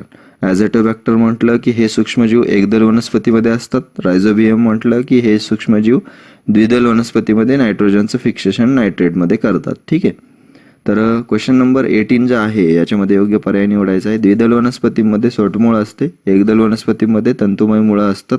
अतिशय सिंपल क्वेश्चन या ठिकाणी विचारलेला आहे. आता मुळांच्या बाबतीमध्ये म्हटलं तर टॅपरूट आहे किंवा फायब्रस रूट आहे. मग हे टॅपरूट द्विदल वनस्पतीमध्ये असतात, डायकॉटिलेडॉन वनस्पतीमध्ये, जे की ज्या बिया असतात, एक साधारण ओळख म्हटलं तर त्याचे बिया फोडल्या तर त्याचे दोन्ही भाग एक समान इक्वल झालेले असतात. म्हणजे एका जसं भुईमुगाच्या शेंगा आहेत किंवा बदाम आहे किंवा त्याच्यामध्येच पुढे आपण जर बघितलं तर एक प्रकारे चिंच आहे. चिंचाचं ज्यावेळेस आपण बी ज्यावेळेस फोडतो तर त्यावेळेस ते दोन्ही दल जे असतात हे सारखे पडतात, म्हणून द्विदल 2 दल त्या वनस्पतीमध्ये बियांचे पडतात, म्हणून आपण त्याला द्विदल वनस्पती म्हणतो. आणि द्विदल वनस्पतींचा एक क्रायटेरिया आहे, त्याची मुळं ही सोटमुळं असतात, टॅपरूट असतात. ओके, पुढे एकदल वनस्पती ज्या आहेत त्याची फायब्रस एक रूट असतात. त्यामुळे दोन्ही विधाने या ठिकाणी बरोबर आहेत. क्वेश्चन नंबर 18चा ऑप्शन नंबर 3 हे आन्सर आहे. पुढे क्वेश्चन नंबर 19 आहे. बीच्या जमिनीच्या वर वाढणाऱ्या भागास काय म्हटलेलं आहे. आता बी आहे, बी मातीत ज्यावेळेस रुजतं त्यावेळेस मातीमध्ये रुजल्याच्या नंतर जमिनीवरचा जो वाढणारा भाग आहे त्याला आपण काय म्हणतो, तर त्याला एक आदिमूळ, मूळ टोपी, अंकुर किंवा तंतुमय मुळे असं म्हणतो. एक बेसिक क्वेश्चन या ठिकाणी विचारण्यात आलेला आहे, तर त्याचा आन्सर जे आहे हे प्ल्युमेल आहे. प्ल्युमेल म्हणजेच अंकुर. रॅडिकल म्हटलं की आदिमूळ असतं, रूट टॅप म्हटलं की मूळ टोपी असते आणि फायब्रस रूट म्हटलं की तंतुमय मुळं असतात. बीच्या जमिनीवर वाढणारा जो भाग आहे त्याला प्ल्युमेल म्हटलं जातं, त्यालाच अंकुर म्हटलं जातं. आणि आदिमूळ म्हटलं म्हणजेच ते रॅडिकल असतं, ते जमिनीच्या आतमध्ये असतं. म्हणजे जमिनीच्या वरील वाढणाऱ्या भागास विचारलंय, त्यामुळे याचं आन्सर आपलं अंकुर हे राहणार आहे. आता बघितलं का तुम्ही, हे सिंपल क्वेश्चन आहे, परंतु तुम्हाला थोडंसं कन्फ्यूज या ठिकाणी झालं. याच्यावरूनच आपण लक्षात घ्यायचं की विज्ञान आपण अवघड शिकण्यापेक्षा सिंपल गोष्टीच या ठिकाणी आपण थोड्याशा शिकायला पाहिजे आणि हळूहळू पुन्हा याच्यामध्ये अपग्रेड होत अवघडाकडे जायला हवं. ओके, ज्यांनी कोणी आन्सर काढले असतील आतापर्यंत त्यांचे खरंच अभिनंदन. तुम्ही तो स्कोअर तुम्ही कमेंट बॉक्समध्ये मेन्शन करायचा आहे. नंतर क्वेश्चन नंबर 20 आहे, योग्य विधान निवडा. खोडावर पेरे असतात, पेरे असलेल्या ठिकाणी पाने फुटतात. खोडाच्या 2 पेरातील अंतराला कांडे म्हणतात आणि खोडाच्या अग्रभागाला मुकुल असे म्हणतात. ऑप्शन आहेत अ, ब, ब, क, क, ड आणि सर्व बरोबर. जे योग्य विधान आपल्याला विचारलेलं आहे तर त्यामध्ये लक्षात घ्या, या फिगरमध्ये जर विचारात घेतलं तर मुकुल जो आहे हा वरचा भाग मुकुल म्हणून ओळखला जातो. पेर जो आहे या ठिकाणी असा नॉच या ठिकाणी दिसतोय त्याला आपण पेर म्हणतोय. आणि जे पान आहे या पानाच्या आणि जे कांडे आहे म्हणजे पेरे असलेल्या ठिकाणी पाने फुटतात आणि खोडाच्या 2 पेरामधील जे अंतर आहे त्याला कांडे म्हणतात. म्हणजे हे भाग जो आहे हा कांडे याला म्हणतात. आणि एक जे पेर असलेल्या ठिकाणी पाने फुटलेले आहेत आणि पाने फुटताना खोडाच्या अग्रभागाला देखील एक मुकुल असतात, हे सुद्धा त्या ठिकाणी बरोबर आहे. म्हणजे एक खोडावरती नोड असतात, नोडच्या दरम्यानच्या याला आपण कांडे म्हणायचं आणि खोडाच्या अग्रभागाला मुकुल असं म्हटलेलं आहे. हे सुद्धा या ठिकाणी तुम्ही लक्षात घ्यायचं आहे. विधान जर बघितलं तर सर्व बरोबर या ठिकाणी अ, ब, क, ड योग्य विधान विचारलं होतं आपल्याला, तर सर्व बरोबर हे आन्सर याचं राहणार आहे. 21 नंबर क्वेश्चन्समध्ये अयोग्य विधान आपल्याला निवडायचे. पानाच्या पसरट भागाला पर्णपत्र म्हणतात, पर्णपत्राच्या कडेला पर्णधारा म्हणतात, पर्णपत्राच्या टोकाला पर्णाग्र असे म्हणतात आणि एक साधारणतः पर्णपत्राच्या मुळाशी जोडलेला जो भाग आहे त्याला एक चौथ्या विधानामध्ये पर्णपत्राच्या मुळाशी जोडलेला जो भाग आहे त्याला उपपर्ण असं म्हटलेलं आहे. जर एक लक्षात घ्या, अयोग्य विधान तर आपल्याला निवडायचं आहे. थोडं कन्फ्युजन यामध्ये जास्त होणार आहे, परंतु एक सिम्पली तुम्हाला जे जे माहीत आहे ते ऑप्शन्स आपण अगोदर ड्रॉप करूया, म्हणजे 50-50 कडे जाऊया. असे काही क्वेश्चन्स असतात हे आपण थोडंसं तर्क देखील लावू शकतो. पर्णपत्र म्हणजे लीफ ब्लेड असतं, पर्णधारा म्हणजे लीफ मार्जिन असते म्हणजे कड आहे, आणि टोक म्हटलं की त्या ठिकाणी ॲपेक्स आहे, लीफ ॲपेक्स आहे. त्यामुळे लीफ ब्लेड म्हटलं की पर्णपत्र, पर्णधारा म्हणजे पत्राच्या कडेला पर्णधारा, लीफ मार्जिन हे देखील बरोबर आहे. म्हणजे अविधान पर्णपत्र जे आहे पसरट भाग जो आहे हा लीफ ब्लेड म्हणून ओळखला जातो. ओके, पुढे नंतर पर्णधारा लीफ मार्जिन आहे म्हणजे पर्णपत्राच्या कडेला, पर्णपत्राच्या टोकाला पर्णाग्र म्हणतात, हे सुद्धा बरोबर आहे. मग महत्त्वाची गोष्ट म्हणजे या तिन्ही विधान बरोबर आहेत, म्हणजे नक्कीच तुम्हाला आन्सर आता लगेच लक्षात आला असेल. ऑप्शन नंबर डी म्हणजे पर्णपत्राच्या म्हणजेच लीफ ब्लेड जे आहे या लीफ ब्लेडच्या मुळाशी जोडलेला जो भाग असतो त्याला उपपर्ण होय असं दिलेलं आहे, परंतु हे उपपर्ण नसून त्या ठिकाणी आन्सर जे आहे हे पर्णतल असतं म्हणजे लीफ बेस असतं. ओके, उपपर्ण म्हणजे काय असतं तर उपपर्ण म्हणजे एक प्रकारे काही पानं असतात त्यांच्या पर्णतलापाशी, म्हणजेच जो पर्णाचा बेस आहे, लीफचा बेस आहे, त्या पर्णतलापाशी एक छोटासा भाग हा पानासारखाच आलेला असतो आणि पानासारखा आलेला असल्या कारणाने त्याला स्टिप्युल्स असं म्हटलं जातं, उपपर्ण असं म्हटलं जातं. तर ऑप्शन नंबर डी हे या ठिकाणी अयोग्य विधान असणार आहे. पर्णपत्राच्या मुळाशी जोडलेला भाग उपपर्ण नसून हा पर्णतल आहे. पुढे क्वेश्चन नंबर 22 योग्य पर्याय निवडायचा आहे. पिंपळाचे पर्णपत्र हे जाळीदार शिराविन्यास असतो आणि दुसरं विधान आहे मक्याचे पर्णपत्र म्हणजे मक्का ही वनस्पती आहे, त्या मक्का किंवा हे पीक जे आहे शेतामधलं तर त्या मक्याचे पर्णपत्र हे समांतर शिरविन्यास असणारे आहे. आता हे क्वेश्चन जो आहे हा या ठिकाणी एक रेटिक्युलर वेनेशनवरती दिलेला आहे. म्हणजे वेनेशन पानामध्ये कसं असतं तर पॅरलल असतं की रेटिक्युलेट असतं अशा पद्धतीचा क्वेश्चन आहे. म्हणजे मुख्य शिरा आणि उपशिरा ज्या असतात म्हणजे वेन ज्या असतात त्या वेनद्वारे त्या पर्णपत्रामध्ये लीफ ब्लेडमध्ये त्यांच्या रचना स्ट्रक्चर कसं असतं याच्यावरती हा क्वेश्चन आहे. जाळीदार असतं का एकमेकांना त्या शिरा एक समांतर असतात, पॅरलल असतात, अशा पद्धतीचं वेनेशन इथे विचारलेलं आहे आणि उदाहरणं सुद्धा दिलेली आहेत. मग त्यामध्ये पिंपळाचं जे पान आहे ते जाळीदार शिरविन्यासचं आहे हे बरोबर आहे आणि मक्याचे पर्णपत्र हे समांतर शिरविन्यास आहे हे सुद्धा या ठिकाणी बरोबर आहे. दोन्ही विधानं जी दिलेली आहेत ही दोन्ही विधानं या ठिकाणी बरोबर आहेत, त्यामुळे ऑप्शन नंबर 3 हे याचा आन्सर राहणार आहे. म्हणजे एक तुम्ही जर एक रिअलमध्ये हे पानं जर बघितली तर रिअलमध्ये बघितल्यावरती तुम्हाला लगेच लक्षात येऊन जाईल की इथं एक जे रेटिक्युलेट व्हेनेशन आहे म्हणजे जाळीदार शिरविन्यास आहे पिंपळाच्या पानाचा आणि मक्याच्या पानामध्ये एक समांतर शिरविन्यास तुम्हाला दिसूनच येऊन जाईल. ओके, तर अशी काही परिसरातील काही उदाहरणं असतील दुसरी तर ती सुद्धा तुम्ही एक रेटिक्युलेट आणि पॅरलल व्हेनेशनमध्ये असे नावं टाकून ते कमेंट बॉक्समध्ये तुम्ही ते एक्झाम्पल्स टाकू देखील शकता. क्वेश्चन नंबर 23 आहे, अयोग्य विधान निवडा. कळीच्या अवस्थेत पाकळ्या हिरव्या रंगाच्या पानासारख्या भागांनी झाकलेल्या दिसतात. पुढे नंतर पुंकेसराच्या भागात परागकोश व वृत्त असतात. कुक्षिवृत्त, अंडाशय हे स्त्रीकेसराचे भाग आहेत. आणि चौथं विधान आहे, बीचे 2 समान भाग होत नाहीत त्यांना द्विदल बी असं म्हणतात. अयोग्य पर्याय ओळखायचा आहे. खूप सिंपल क्वेश्चन टाकलेला आहे. माहिती पुरवण्याच्या दृष्टिकोनातून हा क्वेश्चन तुम्हाला पुरवलेला आहे. कळीच्या अवस्थेत पाकळ्या हिरव्या रंगाच्या पानासारख्या भागाने झाकलेल्या असतात त्यांना निदलपुंज असं म्हणतात. हे विधान बरोबर आहे. हे जे निदलपुंज असतं हे निदलपुंज एक प्रकारे आपण जर बघितलं तर थोडक्यात तुम्हाला जर सांगायचं म्हटलं तर याला कॅलिक्स म्हणतात. पुंकेसर जे आहे हे पुंकेसर म्हणजे स्टेमन असतात आणि हे अँड्रोशियमचा भाग आहे म्हणजे पुल्लिंगी भाग आहे आणि यामध्ये परागकोश आणि वृत्त असतात. हे सुद्धा विधान बरोबर आहे. कुक्षिवृत्त आणि अंडाशय हे जे आहेत हे पूर्णपणे एक प्रकारे गायनोशियमचे भाग आहेत. गायनोशियम म्हटलं की फुलाचा स्त्रीलिंगी भाग असतो. स्त्रीकेसर म्हटलं की कार्पेल असतात, त्याच्यामध्ये स्टिग्मा असतो, फिलामेंट असते आणि ओव्हरी असते. म्हणजे कुक्षिवृत्त आणि अंडाशय हे स्त्रीकेसराचे भाग आहेत. हे सुद्धा बरोबर आहे. अयोग्य पर्याय जर बघितला तर ऑप्शन नंबर डी आता शिल्लक राहिला आहे त्यामुळे तोच असणार आहे. तर त्यामध्ये योग्य काय आहे ते बघूया. बीचे 2 समान भाग होत नाहीत त्यांना द्विदल बी असं म्हणतात. आता लक्षात घ्या, बीचे ज्यावेळेस 2 समान भाग होतात त्यावेळेस ते द्विदल बी असतं आणि समान भाग होत नाहीत म्हटल्यावरती ते एकदल असतं. असं एकदल बी म्हणतात असं पाहिजे होतं इथं. तर अयोग्य विधान ऑप्शन नंबर डी हे क्वेश्चन नंबर 23चा आन्सर राहील.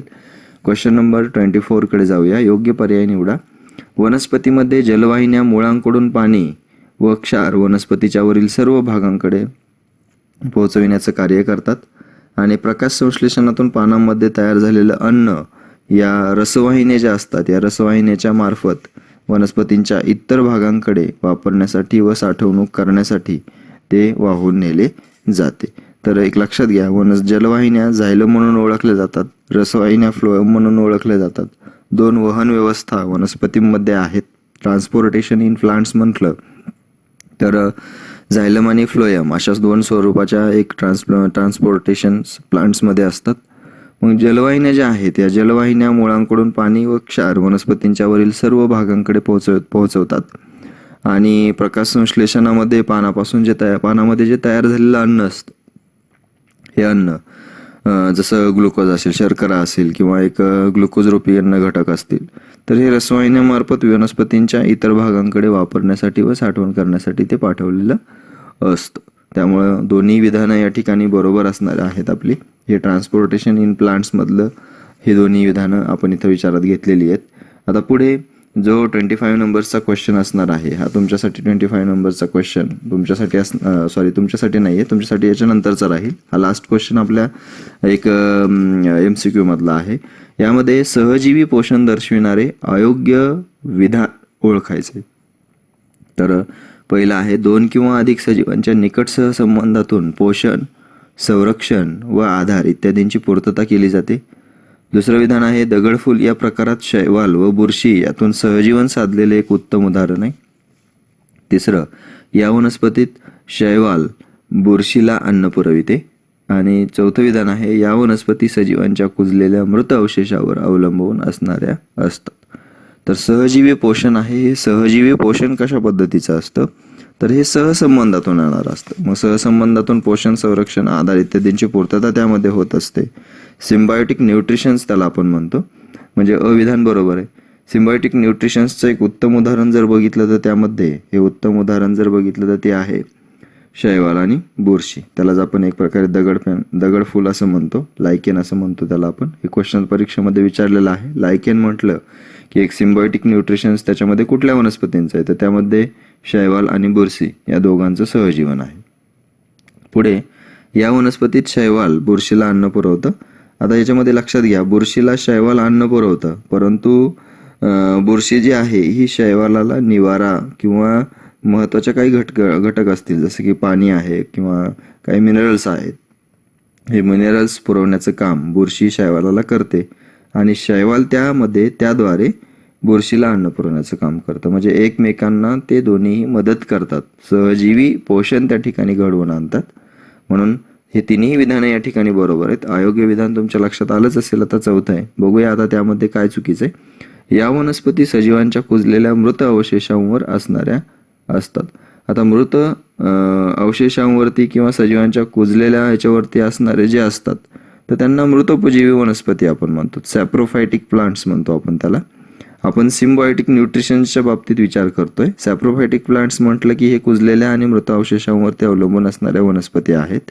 मग त्यामध्ये भूछत्र असेल किंवा बुरशी असेल, हे जे आहे हे मृत अवशेषांवर जाणाऱ्या वनस्पती आहेत. मग या मृत अवशेषांवर जे पाचक रस सोडतात त्यातील कार्बनी पदार्थांचे विघटन करून त्यापासून तयार होणारे जे द्रावण असतात ते शोषून त्यापासून पोषक द्रव्य ही मिळवत असतात. त्यामुळं इथं जर आपण बघितलं तर यामध्ये जे 25 नंबरच्या क्वेश्चनचा आन्सर आहे हे ऑप्शन नंबर डी आहे. अयोग्य विधान या ठिकाणी ऑप्शन नंबर डी आहे. ABC हे 3 विधानं बरोबर आहेत. आता तुमच्यासाठी शेवटचा लास्टचा एक क्वेश्चन जो आहे तो आहे, त्याचा आन्सर मात्र नक्कीच कमेंट बॉक्समध्ये मेन्शन करायचं आहे. व्हिडिओ कसा वाटलाय ते सुद्धा सांगायचं आहे आणि इतरांना, गरजू विद्यार्थ्यांपर्यंत ते पाठवायचं देखील आहे. आउट ऑफ 25 आउट ऑफ किती मार्क आले ते सुद्धा कळवायचं आहे. ओके. आणि एक या फ्लोमध्ये तुम्ही राहायचं आहे, जेणेकरून तुम्हाला थोडंसं कॉन्फिडन्स वाढण्यासाठी मदत याची होऊ शकेल. तर पोषणाचे टप्पे क्रमानुसार योग्य त्या पर्यायातून निवडायचे. त्यामध्ये अन्नग्रहण, पचन, सात्मीकरण, शोषण आणि उत्सर्जन हा पहिला पर्याय आहे. दुसरा आहे अन्नग्रहण, पचन, शोषण, सात्मीकरण आणि उत्सर्जन. तिसरा आहे अन्नग्रहण, सात्मीकरण, पचन, शोषण आणि उत्सर्जन. आणि चौथा आहे अन्नग्रहण, पदार्थाची एक अवस्था बदलून जेव्हा तो दुसऱ्या अवस्थेत जातो त्या क्रियेला काय म्हटलंय. आता ही जी प्रोसेस आहे यामध्ये एक अवस्था दुसऱ्या अवस्थेमध्ये कन्वर्ट होते. मग हे होत असताना महत्त्वाची गोष्ट म्हणजे असं आहे की पदार्थ जो आहे हा पदार्थ या ठिकाणी चेंज होतो, दुसऱ्या अवस्थेत जातो. जसं वायू असेल हा द्रवमध्ये जातो, किंवा द्रव असेल हा वायूमध्ये जातो, किंवा स्थायू असेल हा स्थायू द्रव अवस्थेमध्ये जातो. म्हणजे एका स्टेटमधून दुसऱ्या स्टेटमध्ये ज्यावेळेस तो जातो त्यावेळेसची क्रिया जी असते त्याला एक प्रकारे अवस्थांतर असं म्हणतात. ऑप्शन नंबर सेकंड हे याचा आन्सर आहे. ओके. जसं आपण मेणबत्तीचं जर उदाहरण घेतलं तर मेणबत्ती ज्यावेळेस जळते त्यावेळेस तिचं द्रवामध्ये रूपांतर होतं उष्णता मिळाल्यामुळं, कारण ती ज्योत आहे त्या ज्योतीमुळे उष्णता मिळते आणि तिथं त्या एक वॅक्सी लिक्विड्सचं, त्या पॅराफिनचं त्या ठिकाणी काय होतं, द्रवात रूपांतर होतं आणि ते मेणबत्ती त्या ठिकाणी जळते. म्हणजे स्थायू होती परंतु नंतर ती द्रव अवस्थेत परिवर्तित झाली. असे बरेच काही उदाहरणं आहेत. जसं या ठिकाणी स्पिरिट लॅम्प आहे, किंवा त्याच्यामध्ये नंतर पुन्हा मग हे आहे आपलं कापराची ओढी आहे. ओके. मग हे जे आहे ते एक प्रकारे अवस्थांतर त्या ठिकाणी घडून येतं. आता या वेगवेगळ्या प्रोसेसेस आहेत त्या आपण या व्हिडिओमध्ये पाहणारच आहोत. ओके. म्हणजे वायूचं द्रवाचं स्थायूमध्ये रूपांतर देखील होत असतं. पण हे कधी होतं, अवस्थांतर कधी घडून येतं, तर हे सर्वात महत्त्वाची एक गोष्ट त्यामध्ये आहे की पदार्थास उष्णता दिल्याने अवस्थांतर घडून येतं. हे एक बरोबर आहे. आता दुसरी गोष्ट तितकीच महत्त्वाची आहे की पदार्थामधून उष्णता काढून घेतल्यावरती सुद्धा अवस्थांतर घडून येतं. ठीक आहे. आता थोडंसं विचित्र वाटेल परंतु उष्णता काढून घेतल्यावरती सुद्धा अवस्थांतर होतं. म्हणजे वायू असेल, वायूचं उष्णता काढून घेतल्यानंतर त्याचं द्रवात रूपांतर होत असतं आणि द्रवाचं रूपांतर पुन्हा नंतर स्थायूमध्ये होत असतं. पदार्थाचे अवस्थांतर हे त्याच्या अवस्थेवर आणि कणांच्या रचनेवरती अवलंबून असतं. ही गोष्ट तितकीच महत्त्वाची आहे. ठीक आहे. तर मी पुन्हा एकदा सांगतो की पदार्थांचं अवस्थांतर जे असतं हे त्याच्या अवस्थेवर अवलंबून असतं, स्टेटवर अवलंबून असतं. हवा आहे किंवा स्थायू आहे किंवा द्रव आहे, आणि कणांच्या रचनेवरती देखील ते अवलंबून असतं. म्हणजे या एका क्वेश्चनमधून आपल्या 3 क्वेश्चन्सची तयारी झाली. आता ती कुठले कुठले आहेत हे तुम्ही पुन्हा रिपीट घेऊन बघू शकता याच्यामध्ये. ओके. आता पुढे सेकंड नंबरच्या क्वेश्चन्समध्ये खालील दिलेल्या वैशिष्ट्यांवरून घटक जो आहे तो पर्यायातून निवडायचा आहे.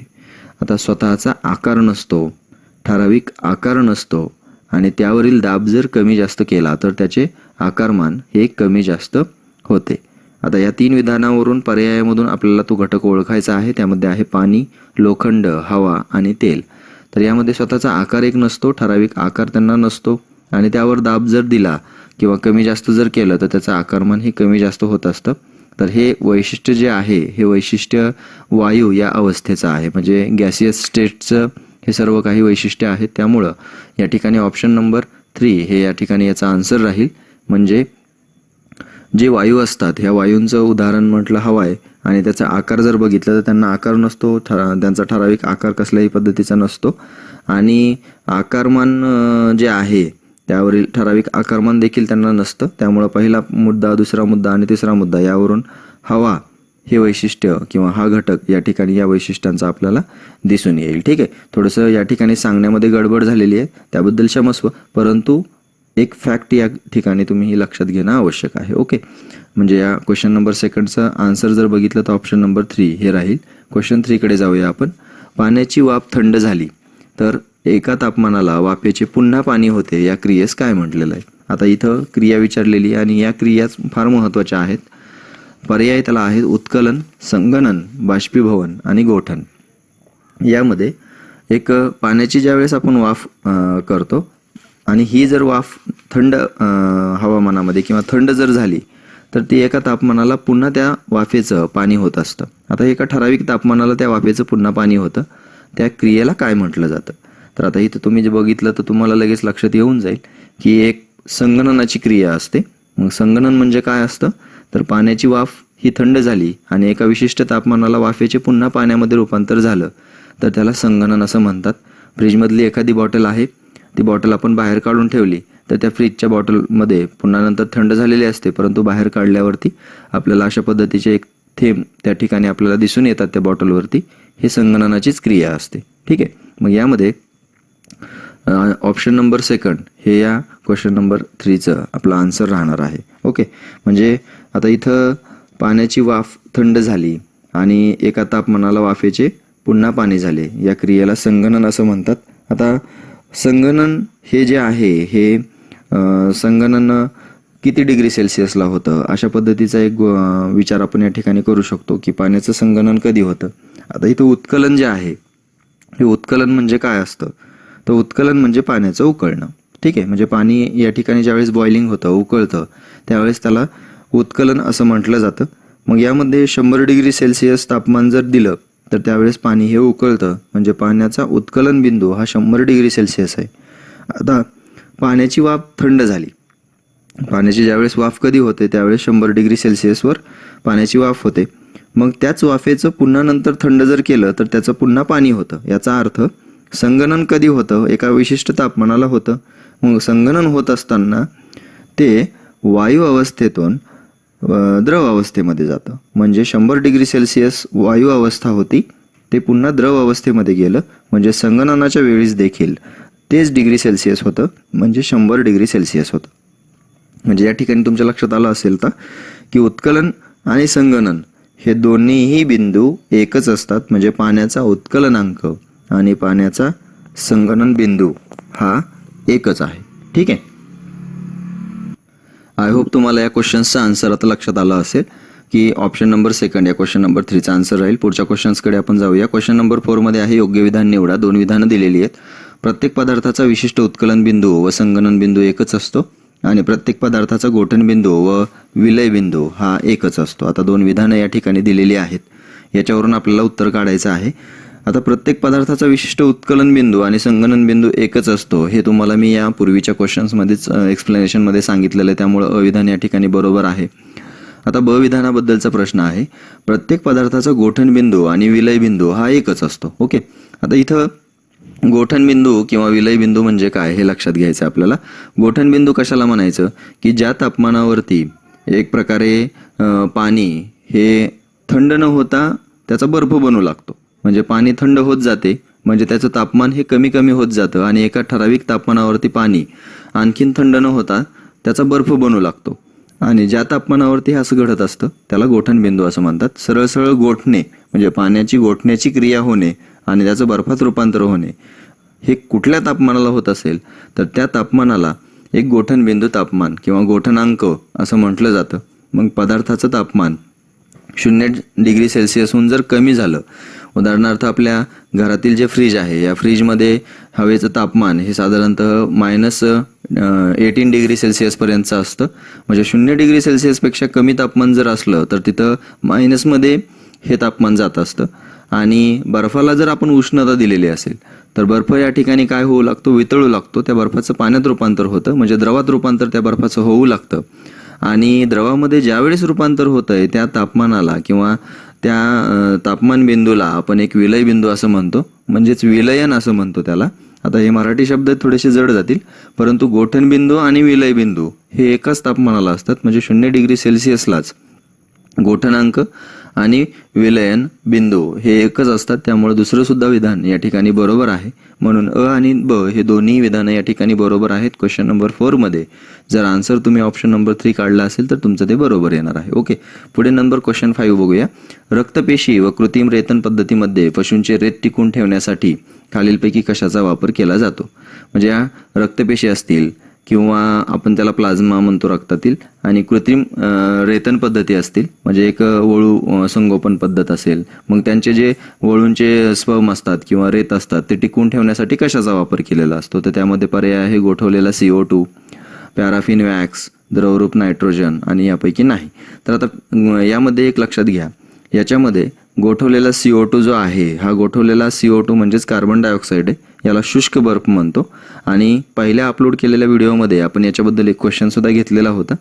एक आईस्क्रीम तयार करताना किंवा ते थंड ठेवताना कशाचा उपयोग केला जातो, तो गोठवलेल्या CO2चा उपयोग केला जातो. त्यालाच आपण एक प्रकारे शुष्क बर्फ किंवा शुष्क कार्बन डायऑक्साईड असं सुद्धा त्या ठिकाणी म्हणतो आपण त्याला.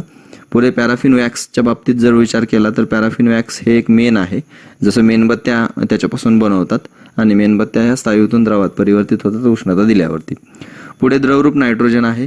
द्रवरूप नायट्रोजन हे याचा आन्सर आहे. रक्तपेशी आणि कृत्रिम रेतन पद्धतींमध्ये जे रेत टिकून ठेवण्यासाठी जो वापर केला जातो तो द्रवरूप नायट्रोजनचा वापर या ठिकाणी केलेला असतो. त्यामुळं क्वेश्चन नंबर 5चा ऑप्शन नंबर 3 हे आन्सर राहणार आहे. आता पुढे आपण क्वेश्चन नंबर 6 कडे बघूया. स्थायूरूप पदार्थांचे द्रव न होता थेट वायू अवस्थेमध्ये रूपांतर होते, या अवस्थांतरणाला काय म्हणतात. आता आपण यापूर्वीच्या 2 क्रिया बघितलेल्या होत्या, ही तिसरी क्रिया आहे. यामध्ये पर्याय आहे सांद्रीभवन, संप्लवन, बाष्पीभवन आणि यापैकी नाही.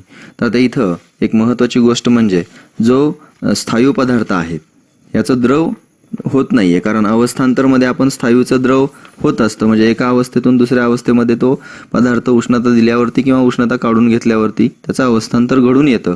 परंतु या ठिकाणी असं झालेलं नाहीये. या ठिकाणी स्थायू अवस्थेतून तो डायरेक्टली एक द्रव अवस्थेत न येता डायरेक्टली गॅसियस स्टेटमध्ये गेलेला आहे. त्यामुळे सॉलिड टू गॅसियस स्टेटमध्ये जात असताना त्याच्यामध्ये एक प्रकारे लिक्विड स्टेट न होता ते डायरेक्टली वायू अवस्थेमध्ये गॅसियस स्टेटमध्ये गेलेलं आहे.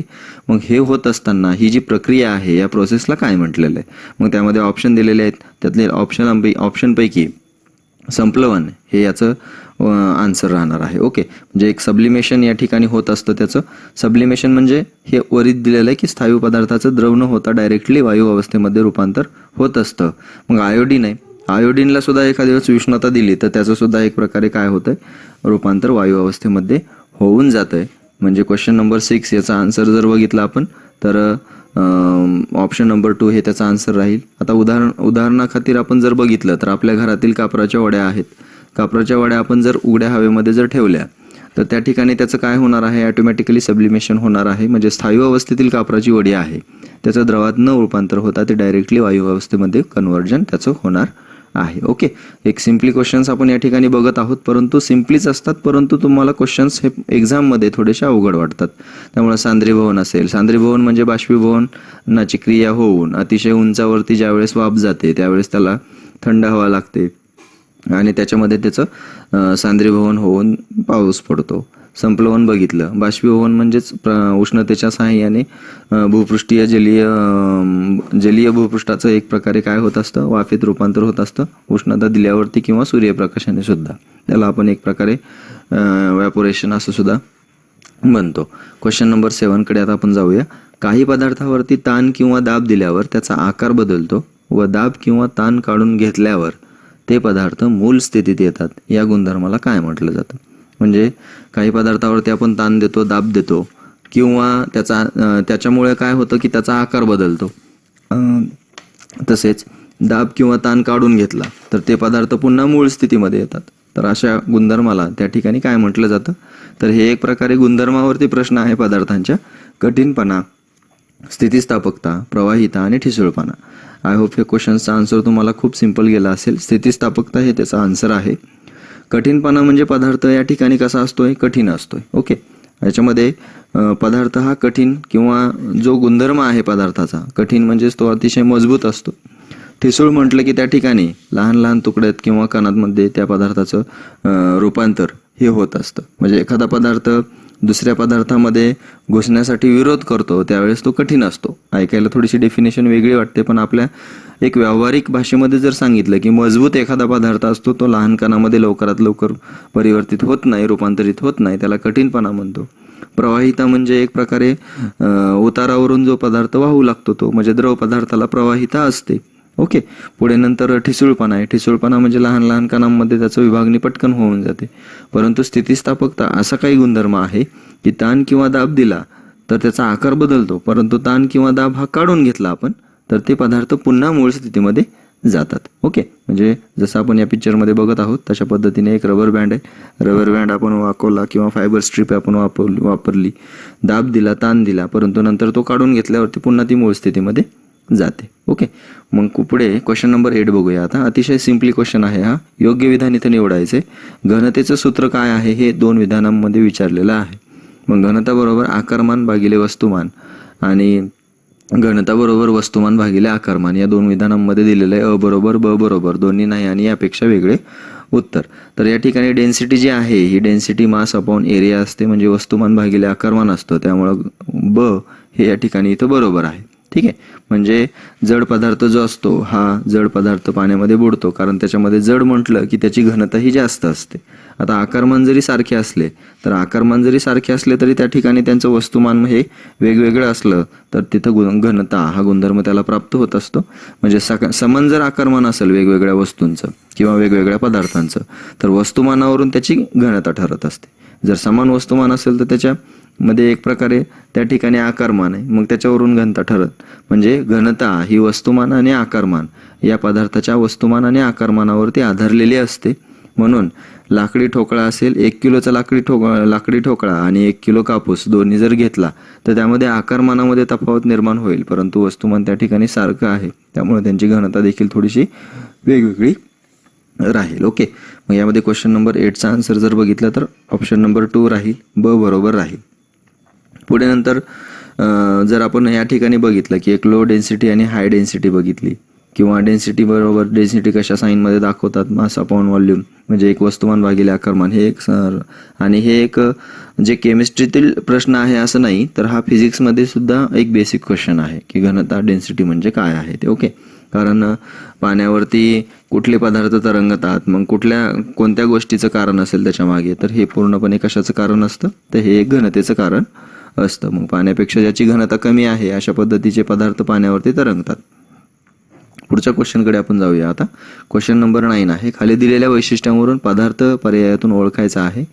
नैसर्गिक पदार्थ असून त्याला लॅटेक्स असं म्हणतात. हेविया ब्राझिलियान्सिस असे हे वैज्ञानिक नाव आहे त्या गोष्टीचं, आणि वल्कनायझेशन प्रक्रिया याच्यावरती केली जाते. त्यामध्ये गंधक, रबर, रेशीम आणि यापैकी नाही. आता वल्कनायझेशन प्रोसेस म्हटलं की तुमच्या डोळ्यात नक्कीच 2 गोष्टी आल्या असतील. एक आला असेल गंधक आणि दुसरा आला असणार आहे रबर. परंतु रबरच्या नैसर्गिक पदार्थास त्यापासून एक जो चीक मिळतो त्याला लॅटेक्स असं म्हटलं जातं, आणि हेविया ब्राझिलियान्सिस हे याचं वैज्ञानिक नाव आहे. यामुळं दिलेल्या वैशिष्ट्यावरून पदार्थ जर कुठला असेल तर तो आहे रबर. ओके, म्हणजे या गोष्टीवरून आपल्याला जे आपले चार्ल्स गुडियर्स आहेत, हे चार्ल्स गुडियर्स यांनी एक सहजपणे रबरावरती गंधक पडलेलं असताना त्याला उष्णता दिली आणि त्यांना तो कठीणपणा या रबरातील गुणधर्म लक्षात आला, आणि त्याच्यावरूनच एक प्रकारे नंतर हे रबर जे आहे हे पूर्ण नावारूपास आणि उद्योगधंद्यामध्ये कामारूपीस आलं. आता हे रबर जे आहे हे भारतामध्ये सर्वाधिक उत्पादन याचं केरळमध्ये होत आहे. ठीक आहे, आता हे काही जीकेचे पॉईंट्स असतात, हे जीकेचे पॉईंट्स सुद्धा आपण थोडेसे लक्षात घ्यायला हवे आहेत. चार्ल्स गुडियरच्या हातून रबर आणि गंधक यांचं मिश्रण आणि याला उष्णता दिली गेली, तर ते टणक स्वरूपाचं, पहिल्यापेक्षा टणक स्वरूपाचं त्यांना ते मिळून आलं. आणि हाच प्रयोग एका सिस्टमॅटिकली वेनं जर गेला तर यालाच वल्कनायझेशन असं म्हणतात. त्यामुळे वल्कनायझेशन प्रोसेस म्हटलं की रबर आणि गंधक या दोन गोष्टी त्या ठिकाणी आपल्या लक्षात येणं आवश्यक आहे. आता रबर हा नैसर्गिक पदार्थ, एका झाडाचा रस आहे, त्यालाच आपण लॅटेक्स असं म्हणतो. आणि याला हे जे रबर आहे याला एक वेगळा वास आणि एक पांढरा रंग या ठिकाणी असतो. आता तुम्हाला रबर म्हटलं की काळे टायर दिसतात आणि काळे टायर म्हटलं की त्याचा रंग हा काळा असेल असं वाटेल, परंतु याचा रंग हा पांढरा असतो. हे सुद्धा एक तेवढंच लक्षात ठेवायचं आहे. पुढे क्वेश्चन नंबर 10 आहे, भारतात वर्तमानपत्रासाठी कागद जो तयार केला जातो तो तयार करणारा पहिला कारखाना कुठे स्थापन झाला? त्यामध्ये बल्लारपूर, सोनगड, नेपानगर आणि नाशिक हे 4 ऑप्शन्स आहेत तुमच्यासाठी. त्यामध्ये भारतासाठी जो वर्तमानपत्रासाठी कागद तयार केला जातो त्याचा पहिला कारखाना विचारलेला आहे, तो आहे नेपानगरमध्ये. 1955 मध्ये नेपानगर, आता नेपानगर कुठं आहे? हे मध्य प्रदेशमध्ये आहे. ओके, 1955 मध्ये हा कारखाना काढला गेला नेपानगरमध्ये. तसेच जे ऑप्शन्स आहेत, बल्लारपूर हे महाराष्ट्रातील ठिकाण आहे. ओके, महाराष्ट्रात चंद्रपूर जवळ जे बल्लारपूर आहे त्या ठिकाणी देखील कागद कारखाना आहे, परंतु भारतातील वर्तमानपत्रासाठी कागद लागणारा पहिला कारखाना असं विचारलेलं आहे आपल्याला, ते नेपानगरला आहे आणि 1955ला तो तयार झालेला आहे. मग पुढे सोनगड आहे. सोनगड जो कारखाना आहे हा गुजरातमधील आहे, नेपानगर मध्य प्रदेशमधील आहे. ओके, आणि हे नाशिक तुम्हाला असंच एक कन्फ्यूज होण्यासाठी दिलेलं होतं. क्वेश्चन नंबर 10चा आन्सर जे आहे हे ऑप्शन नंबर 3 हे असणार आहे. 11 क्वेश्चन नंबरकडे जाऊया आपण. रेशीम कीटकाच्या एका कोशापासून किती लांबीचा धागा मिळवता येतो? आता रेशीम जे आहे हे नैसर्गिक धागा आहे. आता रेशीम हा नैसर्गिक धागा आहे तर आहेच, परंतु एका कोशापासून किती लांबीचा धागा मिळवता येतो हा एक सरासरी इथं क्वेश्चन आपल्याला विचारलेला आहे. बऱ्याच राज्यसेवेच्या पूर्वपरीक्षेमध्ये अशा पद्धतीचे प्रश्न विचारलेले आहेत जे की आपल्याला एक ॲज अ जनरल नॉलेज म्हणून आपल्याला माहीत असणं आवश्यक आहे. ॲज युज्युअल सरळ प्रश्न विचारला जातो. आता हा सिंपल आहे एकदम, परंतु आपण कधी असा विचार करत नसतो की हे किती धागा मिळेल किंवा काय मिळेल. ओके, आणि हेच तर विज्ञान असतं, ज्या अवतीभोवती गोष्टी असतात परंतु त्या आपल्याला दिसत नसतात आणि त्या काही प्रोसेस केल्यावरती घडत असतात. मग हेच तर विज्ञान आहे.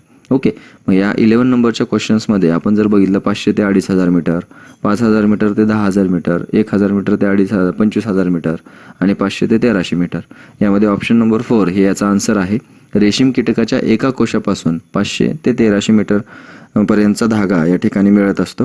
आता रेशमाच्या बाबतीमध्ये जर विचार केला तर मोठ्या प्रमाणावर उत्पादन जे आहे, रेशमाचं प्रोडक्शन जे आहे हे चीन या देशामध्ये सुरू झालेलं होतं. तसं आता भारत सुद्धा त्यामध्ये अग्रेसर आहेच. ठीक आहे, आता हा जो कोश असतो, हा कोश एका आळी असते, ती आळी त्याच्या भोवती हा कोश बनवतो. एक कॅटरपिलर असते, त्याच्या भोवती हा कोश त्या ठिकाणी बनतो आणि त्यानंतर हे कोश त्या ठिकाणी गरम उकळत्या पाण्यामध्ये टाकून त्याच्यापासून हा धागा काढला जातो आणि हा 500 मीटर ते 1300 मीटर लांबीपर्यंतचा असतो. ठीक आहे, पुढच्या क्वेश्चनकडे आपण जाऊया. कृत्रिम रेशीम म्हणून कोणाला ओळखले जाते? तर जो 12 नंबरचा क्वेश्चन आहे यामध्ये एक सिम्पली क्वेश्चन असं विचारलेलं आहे की कृत्रिम रेशीम आपण ओळखतो, त्याला टोपण नावाने कृत्रिम रेशीम असं म्हटलं जातं. आता हा जो कृत्रिम रेशीम आहे त्याला आपण काय म्हणतोय? नायलॉन, रेयॉन, टेरिन आणि यापैकी नाही. तर यामध्ये जे ऑप्शन आहे त्यामध्ये नायलॉन हे तुम्हाला माहिती आहे, प्लस लंडन म्हणजे एक न्यूयॉर्क प्लस लंडन या दोन्हींच्या कंबाईन नावाने ते नायलॉन हे नाव तयार झालेलं आहे. कारण एकाच काळात हा शोध या धाग्याचा लागलेला होता, त्यामुळे NY आणि LON ही 2 आद्याक्षरं त्या ठिकाणी एकत्रित करून नायलॉन हा शब्द तयार झालेला आहे. पण हे आपलं आन्सर नाही आहे. ओके, तर हे आपलं आन्सर जे आहे ते रेयॉन आहे. म्हणजे रेयॉन, डेक्रॉन, टेरिलिन, पॉलिस्टर हे जे नावं आहेत हे एक प्रकारे या ठिकाणी आपण त्याला कृत्रिम धागे असं म्हणू शकतो. परंतु यामध्ये जे ऑप्शन्स दिलेले आहेत त्यामध्ये रेयॉन जे आहे हे आपलं आन्सर आहे. कारण यामध्ये लाकूड असेल, लाकडाचा एक लगदा किंवा लाकडाचा समजा एक भुस्सा आपण जरी म्हटलं तरी चालेल, आणि कापूस या दोन्ही गोष्टी सोडियम हायड्रॉक्साईड म्हणजेच NaOH यांच्या द्रावणामध्ये मिक्सअप केल्या जातात आणि त्या द्रावणातून पुन्हा नंतर धागे काढले जातात. त्यालाच एक प्रकारे रेयॉन असं म्हटलं जातं. त्यामुळे कृत्रिम रेशीम हे जसं आपण कोश एका उकळत्या पाण्यामध्ये टाकून एका द्रावणामधून आपण जसा धागा काढतो तशाच पद्धतीने कृत्रिम रेशीम सुद्धा एक प्रकारे या जे रेयॉन आहे, रेयॉन म्हणून ओळखले जाते, ते अशा पद्धतीने काढले जाते. म्हणजेच ऑप्शन नंबर 2 या ठिकाणी क्वेश्चन नंबर 12चा आन्सर राहील. पुढे क्वेश्चन नंबर 13 जर आपण बघितलं तर अयोग्य विधान या ठिकाणी निवडायचे. 4 विधानं दिलेली आहेत. तपांबरामध्ये हवेतील एकूण वायूंच्या 80% वायू असतात. फ्लोरोसेंट पाईपमध्ये क्रिप्टॉन वायूचा वापर करतात. फ्लॅश फोटोग्राफीमध्ये झेनॉन वापरला जातो आणि खाद्यपदार्थ हवाबंद ठेवण्यासाठी हेलियम वायूचा या ठिकाणी वापर केला जातो. ठीक आहे. तर यामध्ये जे तापांबरामध्ये हवेतील एकूण वायूच्या 80% वायू असतात हे बरोबर आहे, कारण तापांबर जो आहे हा सर्वात खालचा थर आहे. तर जसं आपण वातावरणाचे थर बघतो त्यामध्ये तापांबर आहे, स्थितांबर आहे, आयनांबर आहे, मध्यांबर आहे. ओके. तर हे सर्व जे थर असतात त्यामध्ये तापांबरामध्ये हवेच्या एकूण 80% वायू असतात. मग यामध्ये ऑक्सिजन, नायट्रोजन, कार्बन डायऑक्साईड किंवा निष्क्रिय वायू असतात. काही नायट्रोजन डायऑक्साईड असतो, सल्फर डायऑक्साईड असते, पाण्याची वाफ असते, धुलीकण असते. या सर्वांचा समावेश या तापांबरामध्ये होत असतो. परंतु तापांबराच्या वरचा स्थितांबर जो असतो हा 19% वायू त्या ठिकाणी असतात, म्हणजे अचानक त्या ठिकाणी कमी झालेले असतात, म्हणजे सर्वात जास्त तापांबरामध्ये असतात. म्हणून पहिलं विधान या ठिकाणी बरोबर आहे. फ्लोरोसेंट पाईपमध्ये क्रिप्टॉन वायूचा वापर केला जातो. आता वायूंच्या बाबतीमध्ये जर विचार केला गेला तर फ्लोरोसेंट पाईपमध्ये क्रिप्टॉन हा वायू वापरला जातो. हे तुम्ही लक्षात ठेवायचं आहे, कारण हवेतील वायू असतात त्या वायूंचे काही उपयोग परीक्षेला विचारले जातात. जसं की विजेच्या बल्बमध्ये कुठला वायू वापरला जातो, त्यामध्ये ऑर्गन वापरला जातो. मग कधी कधी रस्त्यावरचे लॅम्प असतात त्याच्यामध्ये कुठला वायू वापरला जातो, त्याच्यामध्ये निऑन वापरला जातो. अशा पद्धतीचे क्वेश्चन्स आपल्याला वन लाइनरमध्ये विचारले जाऊ शकतात. फ्लॅश फोटोग्राफीमध्ये झेनॉन वापरला जातो. आता फ्लॅश फोटोग्राफी आहे, फोटोग्राफीमध्ये सुद्धा या वायूचा वापर केला जातो, झेनॉनचा. म्हणजे तिसरं विधान सुद्धा बरोबर आहे. आता चौथं जे आहे, खाद्यपदार्थ हवाबंद ठेवण्यासाठी हेलियम वायूचा वापर केला जातो. आता इथं हेलियम जे आहे हे हेलियम एक प्रकारे विमानामध्ये त्याचा वापर केला जात असतो. म्हणजे कमी तापमान मिळवण्यासाठी जे इंजिन्स असतात त्यांना पंखे वगैरे नसतात, अशा इंजिन्सला या हेलियम वायूचा वापर केला जात असतो. खाद्यपदार्थ हवाबंद ठेवण्यासाठी या ठिकाणी नायट्रोजन हा वापरला जातो. ओके. आणि नायट्रोजन जो आहे हा अमोनिया निर्मितीमध्ये तसेच खाद्यपदार्थ हवाबंद ठेवण्यासाठी सुद्धा या ठिकाणी उपयोगी असतो. मग यामध्ये अयोग्य विधान जर बघितलं तर ऑप्शन नंबर 4 म्हणजे फक्त ड विधान या ठिकाणी चुकीचं आहे. 1, 2, 3 हे तिन्ही विधानं, अ, ब, क तिन्ही विधानं जे आहेत हे इथं बरोबर आहेत. क्वेश्चन नंबर 14 कडे जाऊया. ओझोन संरक्षण दिन हे ओझोनचं महत्त्व लक्षात यावे याकरिता कधी साजरा केला जातो? 16 सप्टेंबर, 26 सप्टेंबर, 30 सप्टेंबर आणि 10 सप्टेंबर. तर या ठिकाणी ओझोनचं महत्त्व सर्वांच्या लक्षात यावं यासाठी 16 सप्टेंबर रोजी ओझोन दिन साजरा केला जातो. ओझोन म्हणजेच O3. ओके. म्हणजे वातावरणाच्या स्थितांबराच्या स्तरामध्ये हा O3 आढळतो. आता ओझोन वायू हा सजीवांना जगण्यासाठी एक प्रकारे प्रत्यक्ष उपयोगी नसला तरी एक प्रकारे इनडायरेक्टली तो उपयोगी आहे, कारण एक सूर्याकडून जे येणारे हानिकारक किरणं आहेत त्याला अतिनील किरणं आपण म्हणतो.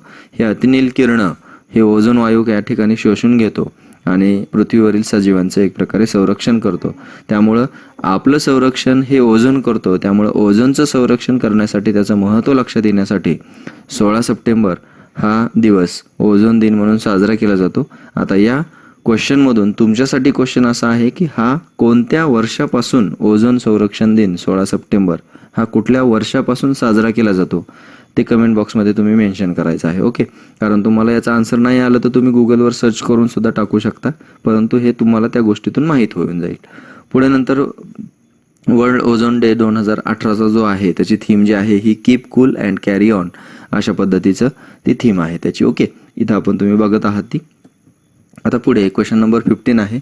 पृथ्वीवरील उपलब्ध पाण्यापैकी पिण्यासाठी उपलब्ध असलेले गोडे पाणी किती प्रमाणामध्ये आहे?